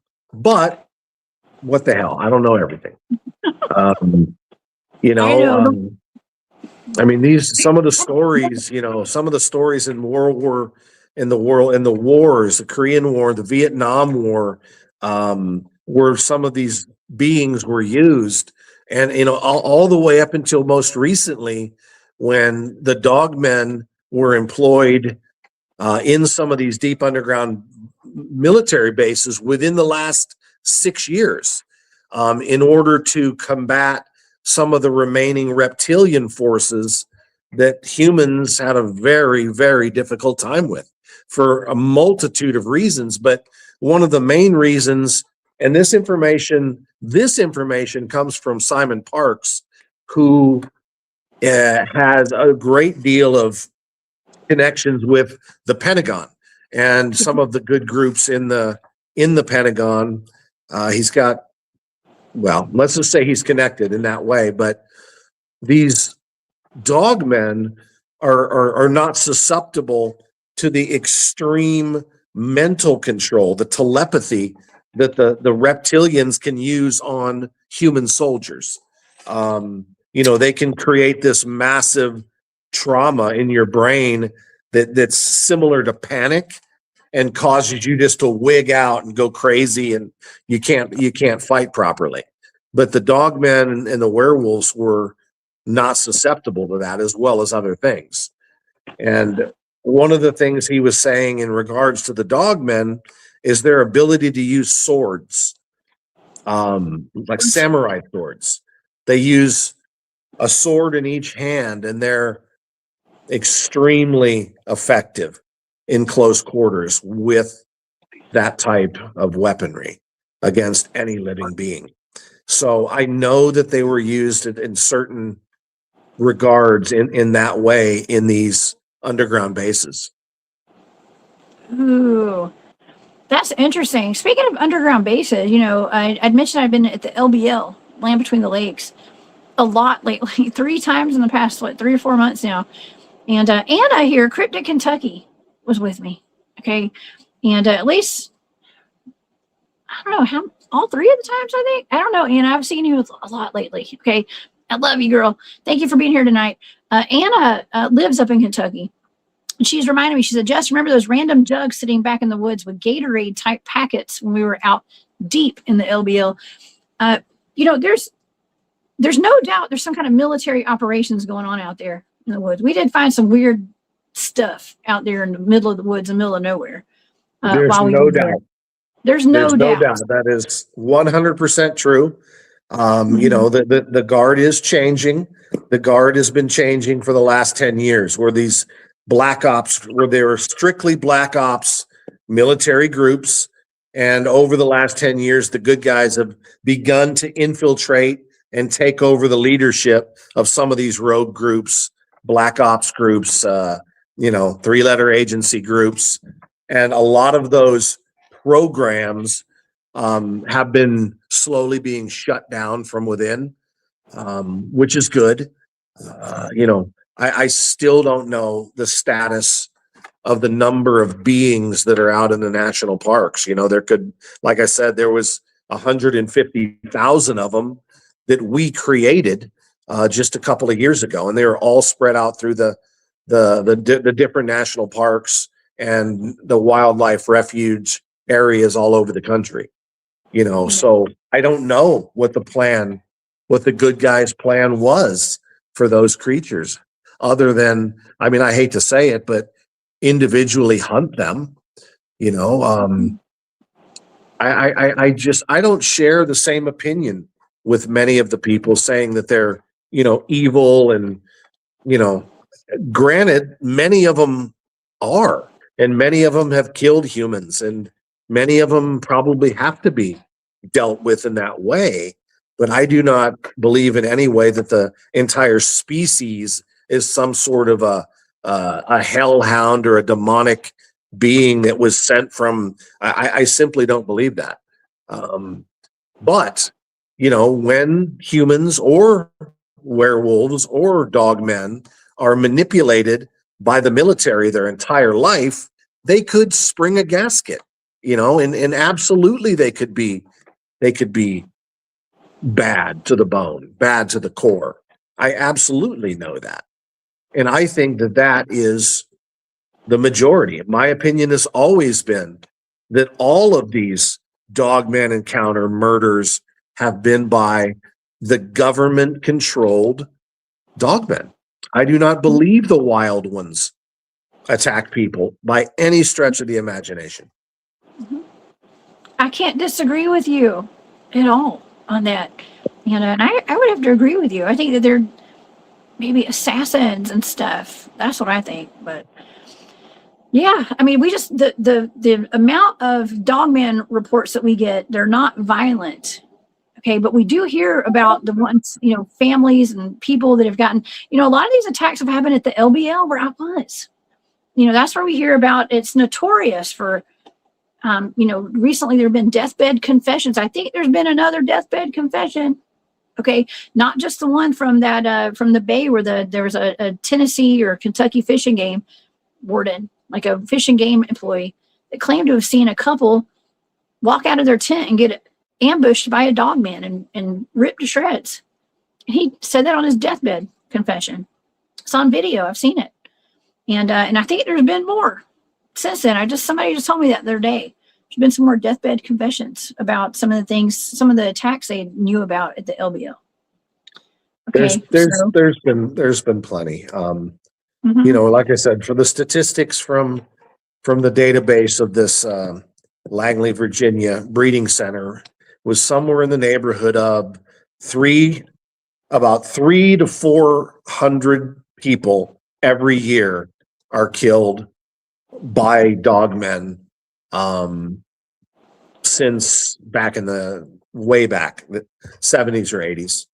About 300 to 500 a year in these wildlife areas, and that comes from their database. I don't know. I don't know if it's improving now. I don't have a clue.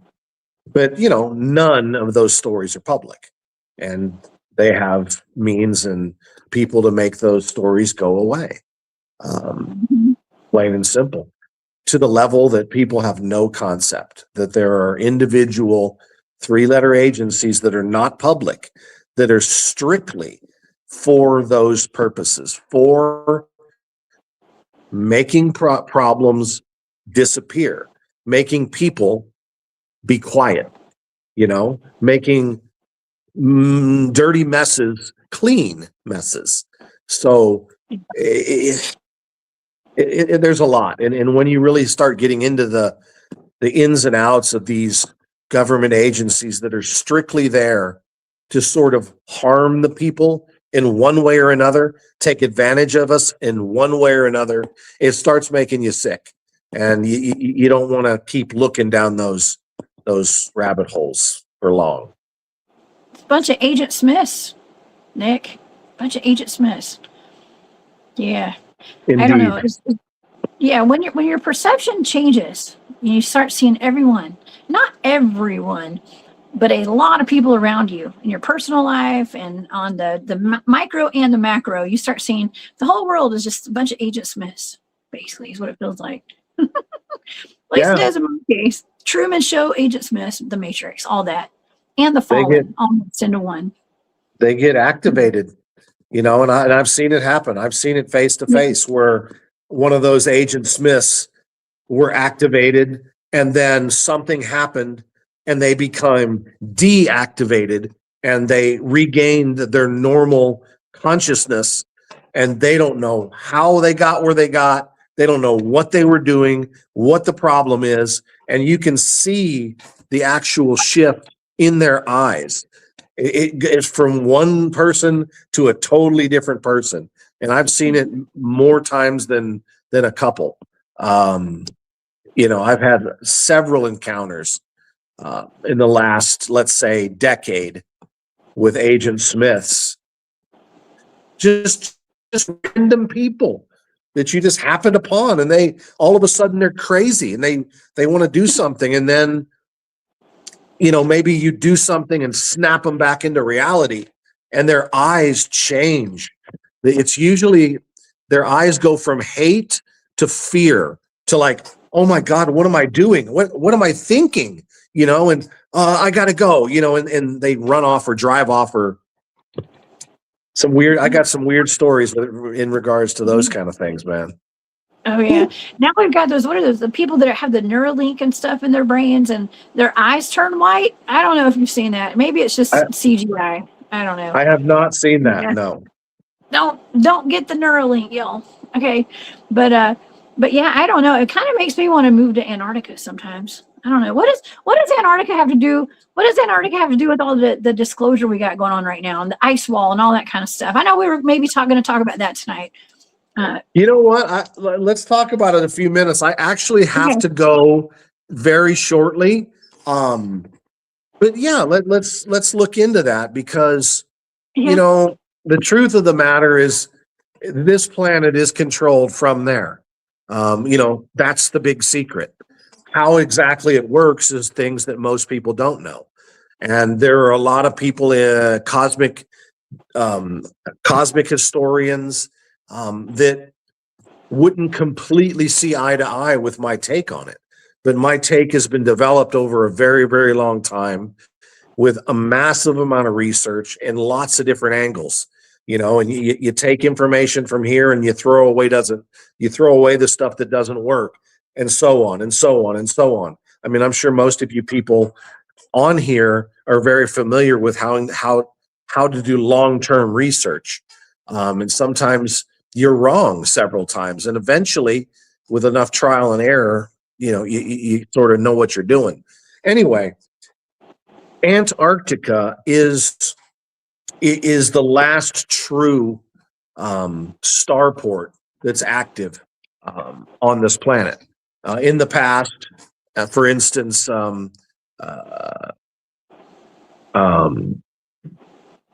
the hell?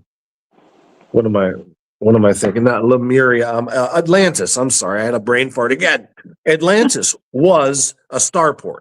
Okay, Atlantis was a continent, and there are different parts of the continent that frequently accepted star beings, starcraft, and many races used to come here, live for a while, go back up, and they would live amongst the regular humans, and it was just a everyday thing, and that went on for tens of thousands of years. The world's changed now, but Antarctica is still a starport. Okay, it is the Earth headquarters of the Galactic Federation of Worlds, also known as the United Federation of Planets. All right, this group is very, very real. They're not what you hear exactly. They're not all love and light. There are physical beings just like us, very similar, and they're made up. The group is made up over a 1,000 different races of beings, star beings, highly advanced race of individuals that have the ability for interstellar travel. Okay, in order to be a member of the Federation of Planets, your civilization has to have reached interstellar capabilities. Okay, within the Federation, there are a few races that specialize in keeping an eye on the Earth. This has been going on for at least 12,000 years. All right, a little bit more probably. Antarctica has been used exclusively for the last several thousand. This is difficult to maybe understand and believe, but the Federation, one way or another, has allowed a great deal of this difficulty to go on within this planet.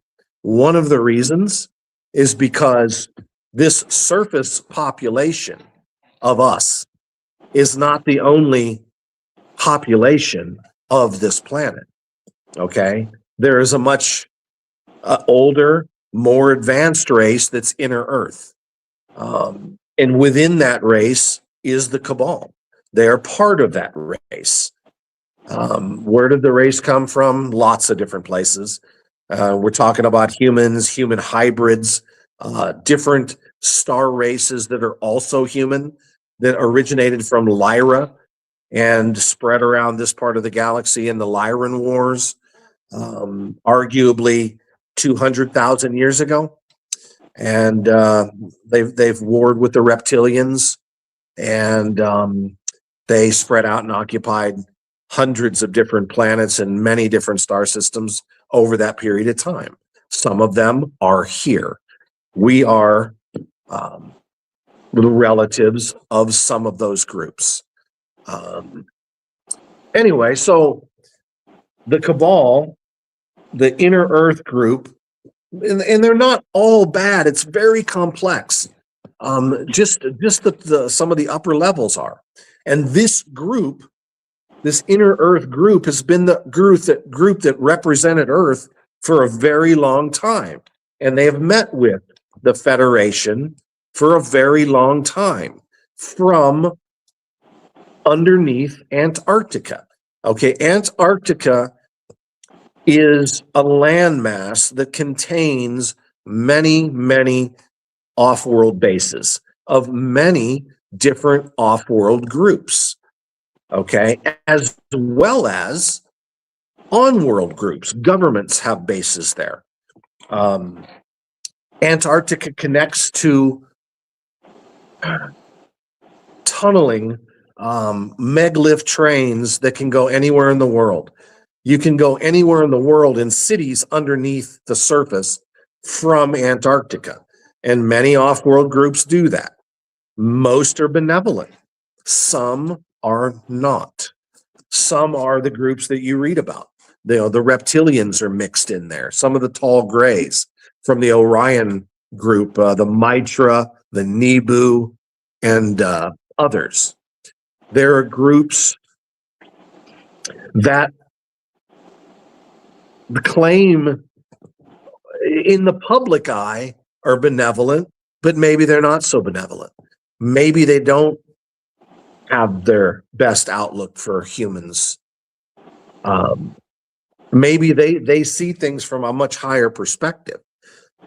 This is extremely complex, and there are many, many different layers, as well as frequential dimensions of beings that see things considerably different than us. Many of these groups, these people, they live thousands of years. Okay, they see our 70, 80-year existence here trivial. They know that we're souls. They know that we're light beings that are just experiencing a brief moment of what life would be like as a human on Earth. And it's for our soul progression that we are here. So they allow that classroom to take place, okay? They allow suffering and difficulty to take place because from their perspective, it benefits us. That is why we came here.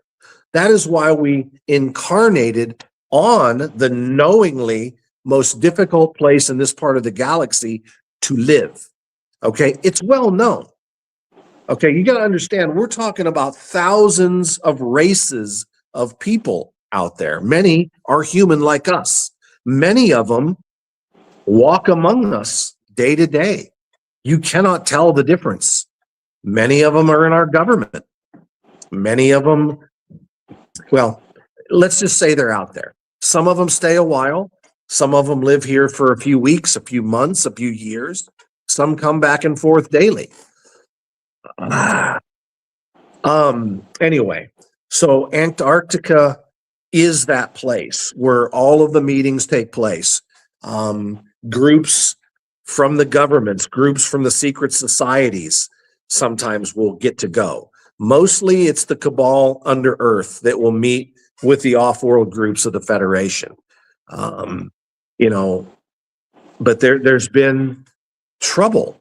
There's been infiltration of some of the benevolent groups in the Federation with bad elements of the cabal. Okay, I can't even begin to tell you. I've been studying this stuff for about a decade. The ins and outs of what goes on in the Federation and groups of the Federation and how complex it is. And, you know, imagine trying to understand what goes on in the military, and then multiply that times dozens, if not hundreds, of different countries, and understand the interactions of each of those countries' militaries, because that's kind of what goes on out there. Okay, any given time, there are over 1,000 starships in our orbit, in our outer atmospheric orbit. Okay, yes, they're cloaked. We don't get to see them, but we will. That's another story. Time is coming where they're going to start showing themselves more and more. We're supposed to be becoming part of the group, you know. But anyway, so we're not just spinning out here on a ball. We've been under constant surveillance for thousands of years. And most of the things that happen on this planet have been intricately decided upon with the Federation groups, along with the inner Earth groups. And in addition to the inner Earth groups, there are also inner Earth off-world groups non-human, some are human but not like us. There are under ocean civilizations that we don't know about. You think of it, it's probably there. It's like an immense stew with every ingredient that you've ever heard of. And that is what's going on in Antarctica. Now, last thing before I go, visually, it is how the Cabal says it, basically, other than the fact that in the middle, okay, you've got this enormous continent. Antarctica is huge, absolutely huge.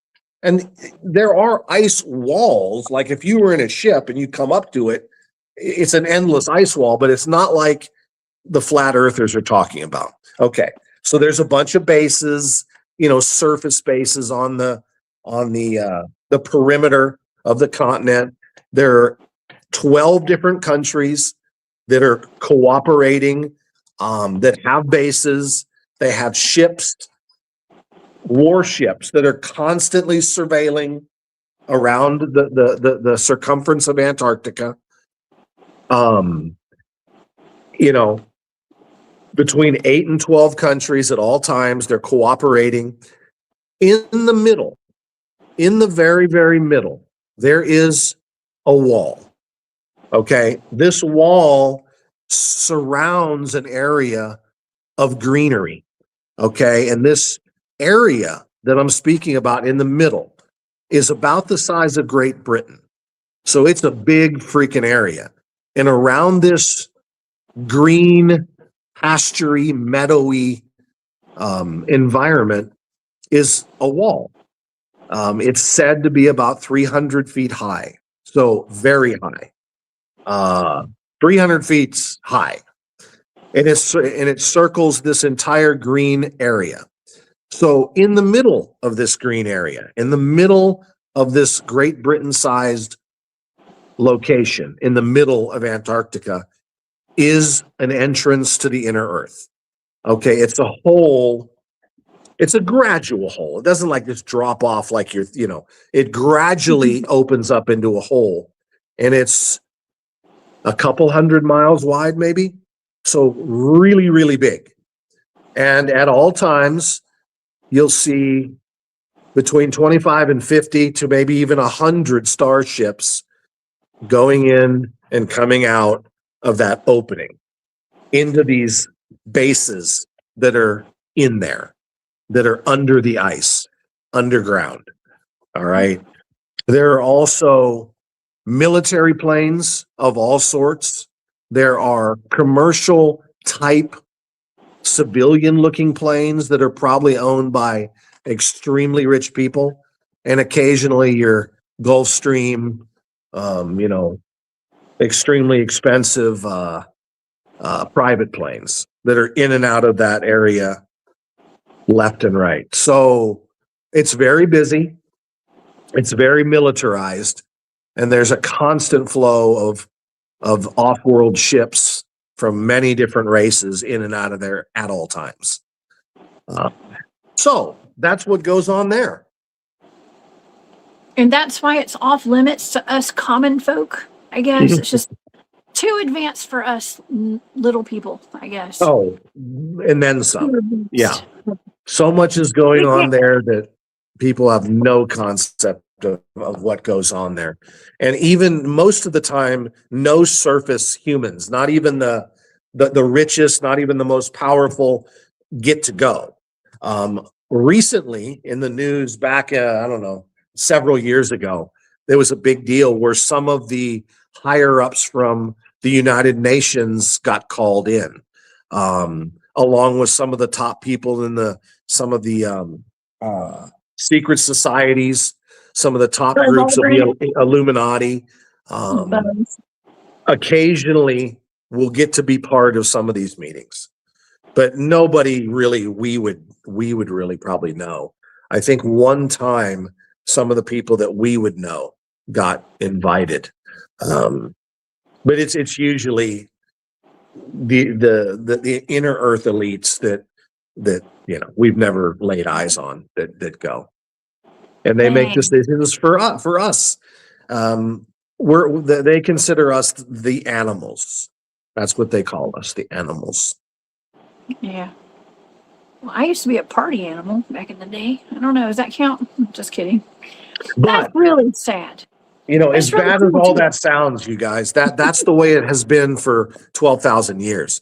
But over the last several, that dynamic has been changing. Okay, the dynamic. There's been off-world groups, human off-world groups from different planets in, say, the Pleiades, that have seen the way things are progressively gotten worse, and the Cabal has progressively over the years taken more and more advantage of us and the children. And this changing of the guard, so to speak, has been happening slowly, where more and more groups are becoming aware of the bad leadership that has been taking place. And again, there are many people out there that will disagree with me and that will say, no, the Galactic Federation can do no wrong. They're all angelic. No, that isn't how it really is.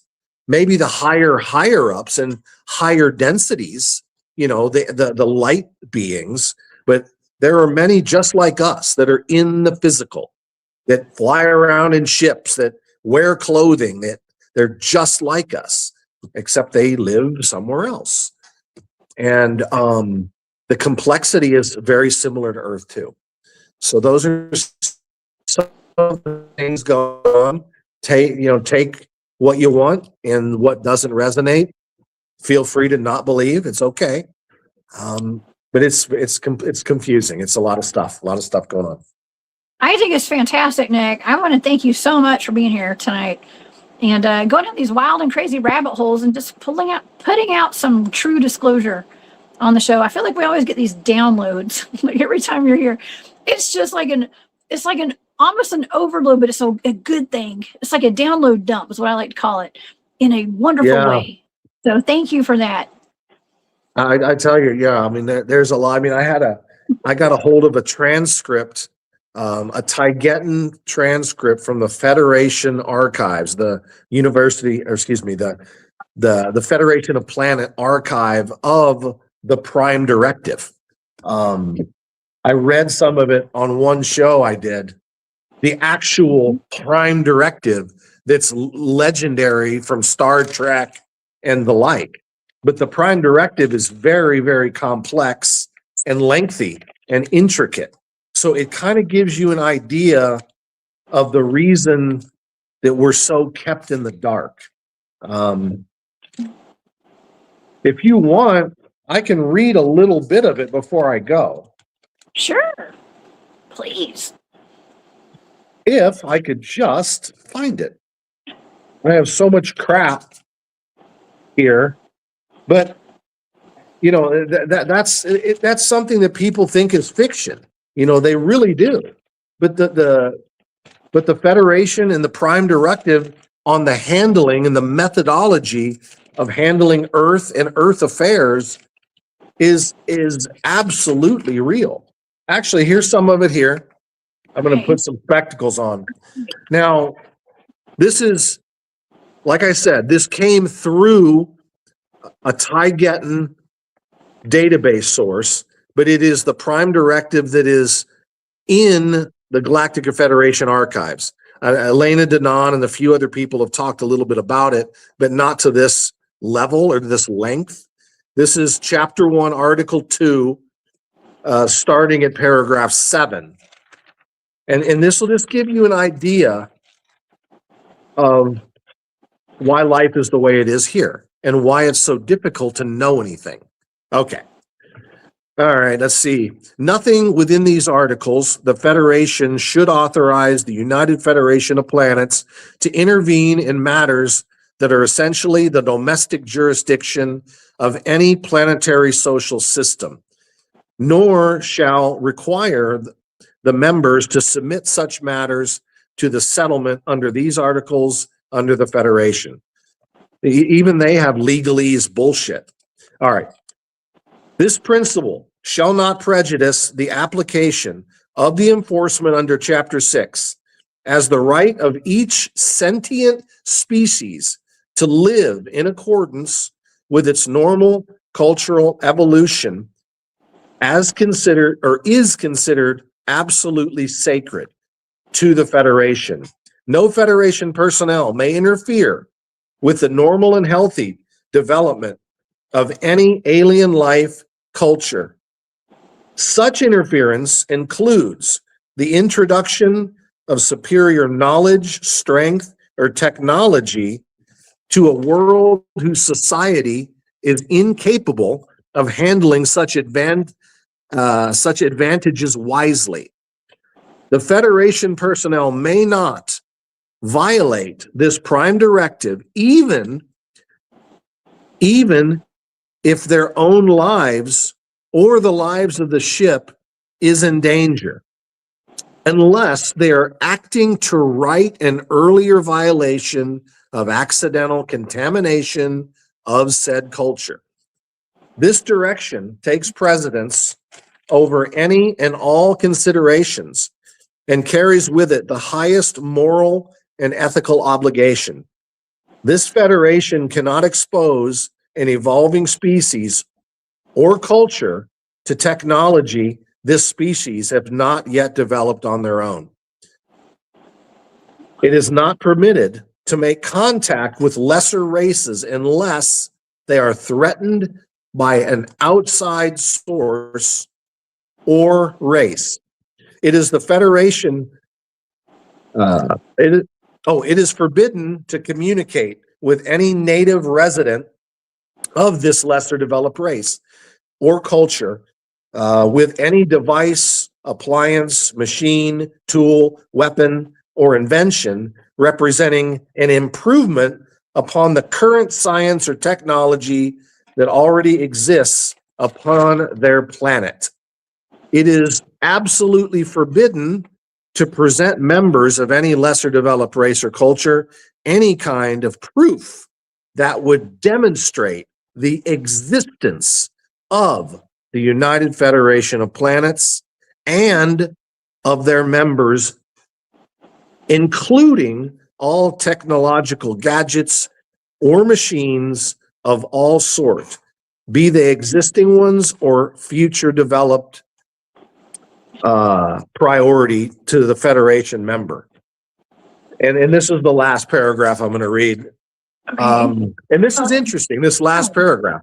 Should even rumors of there being, should there even be rumors that their very existence be spread among members of this said race, they should be quickly and immediately suppressed, covered up using any method possible at the disposal of the Federation members in order to preserve as much as possible the natural progression of their spiritual, cultural, and technological development that is considered sacred above all else.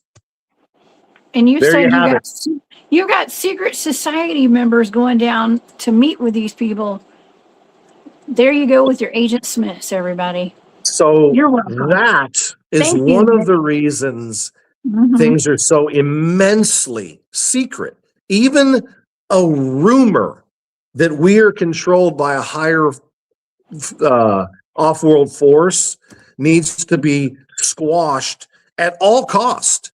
And that structure is passed down to the surface groups, the people that work for the Cabal, that work for the Federation, all governments, secret societies, Illuminati, all of that. That is one of the reasons that our lives are so difficult. But like I said, that is in the flux. That's in flux. It's being adjusted over the last few years, and things should be looking up real soon. Anyway, it's been a pleasure. I'm running late. I gotta go. I love being on the show, and hopefully hopefully I was of some help for maybe somebody learned something. Maybe they just think I'm crazy. I don't know, but it was a good time. It was always a good time, Nick. Thank you so much. Listen, it's a disclosure download in a million times over. Every time you come on the show, where can people find you? I've had people asking if you have a YouTube channel. I don't think you have a channel right now, do you? You're not putting. I cannot be. I No? deliberately cannot be found. I've never, ever since my channels were taken down years ago. I decided to sort of be a privateer. And I just kind of go from platform to platform and visit different friends I have in the truther community or whatever, geopolitical, cosmic, spiritual, cryptic. And that's what I do. Yes. Well, I knew that. I just thought maybe we could explain that to the audience. And so thank you so much for gracing me with your presence tonight and for being here. This has been fantastic. I really enjoyed this one. I enjoy all of our shows, but this was really good. This is It's really always Yeah. my pleasure. Always my pleasure. Thank you and your audience. I appreciate it. And we will stay in touch. I will talk to you very soon. All right. Sounds good, Nick. Have a great night. Thank you again. Bye. Bye, We'll see you next Jess. time.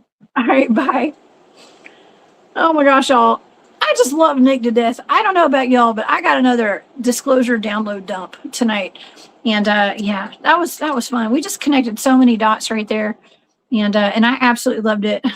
OU8122KA. Beam us off this rock. Yeah, I feel like that too sometimes. I really do. And man, that was wild. I want to thank everybody for being here tonight. This has been a fantastic show. And Angel, thank you so much. She says that data slapped harder than last time. Thank you so much. The data slaps over here. And I appreciate your support. And yeah, I hope you guys learned something. I know I did. My head's spinning right now. I'm not going to lie. My head's kind of spinning. That was a lot. I did ask him about Antarctica. And we kind of got the answers that I didn't know I was looking for tonight, y'all. And so that kind of may explain why we get censored, especially when we talk about all of our experiences out here in these woods and things like that. So yeah, I'm gonna let that information sink in, and I'm gonna be back here on Saturday night. We have Matt Langford coming on the show for the very first time on the Cryptid Huntress channel, and he's out of Central Texas. He's had some multiple Bigfoot encounters and other cryptid stuff going on. We're going to get into that Saturday night. And so I cannot wait. I hope you guys really enjoyed this as much as I did tonight. And I also want to thank, let's see, all my moderators for being here, but I also want to thank, let's see, Walter, thank you for that super sticker. And LIB Mike has been a member of the Hunt Club for 25 months. Thank you so much, Mike. He said I'd make the zombies turn vegan. Jeez. I bet you would, Mike. Thank you for being here. And Angel, thank you again for that super sticker. And yeah, that's amazing. It's been a great show. If anybody would like the access to the data for the Northumberland werewolf, which we're not sure he was a werewolf, okay, but there was something going on with that fella out in the middle of Northumberland, Pennsylvania, out there. So if you'd like access to that data, it is over on my Patreon. And of course, yeah, I will see you guys back here on Saturday night, 10 p.m. Eastern. Be there or be square, y'all. And I hope y'all have a wonderful night. Please stay safe out there. And don't live in fear. Okay. It sounds to me like things are changing for the better. Okay. This world is changing. Hang in there, y'all. Hang in there. I'm hanging in there. Y'all hang in there too. Come back and see me. And I'll try to keep your spirits up. If y'all just come over to my channel. Okay. All right, everybody. Have a great night. And I'll see y'all Saturday. Bye.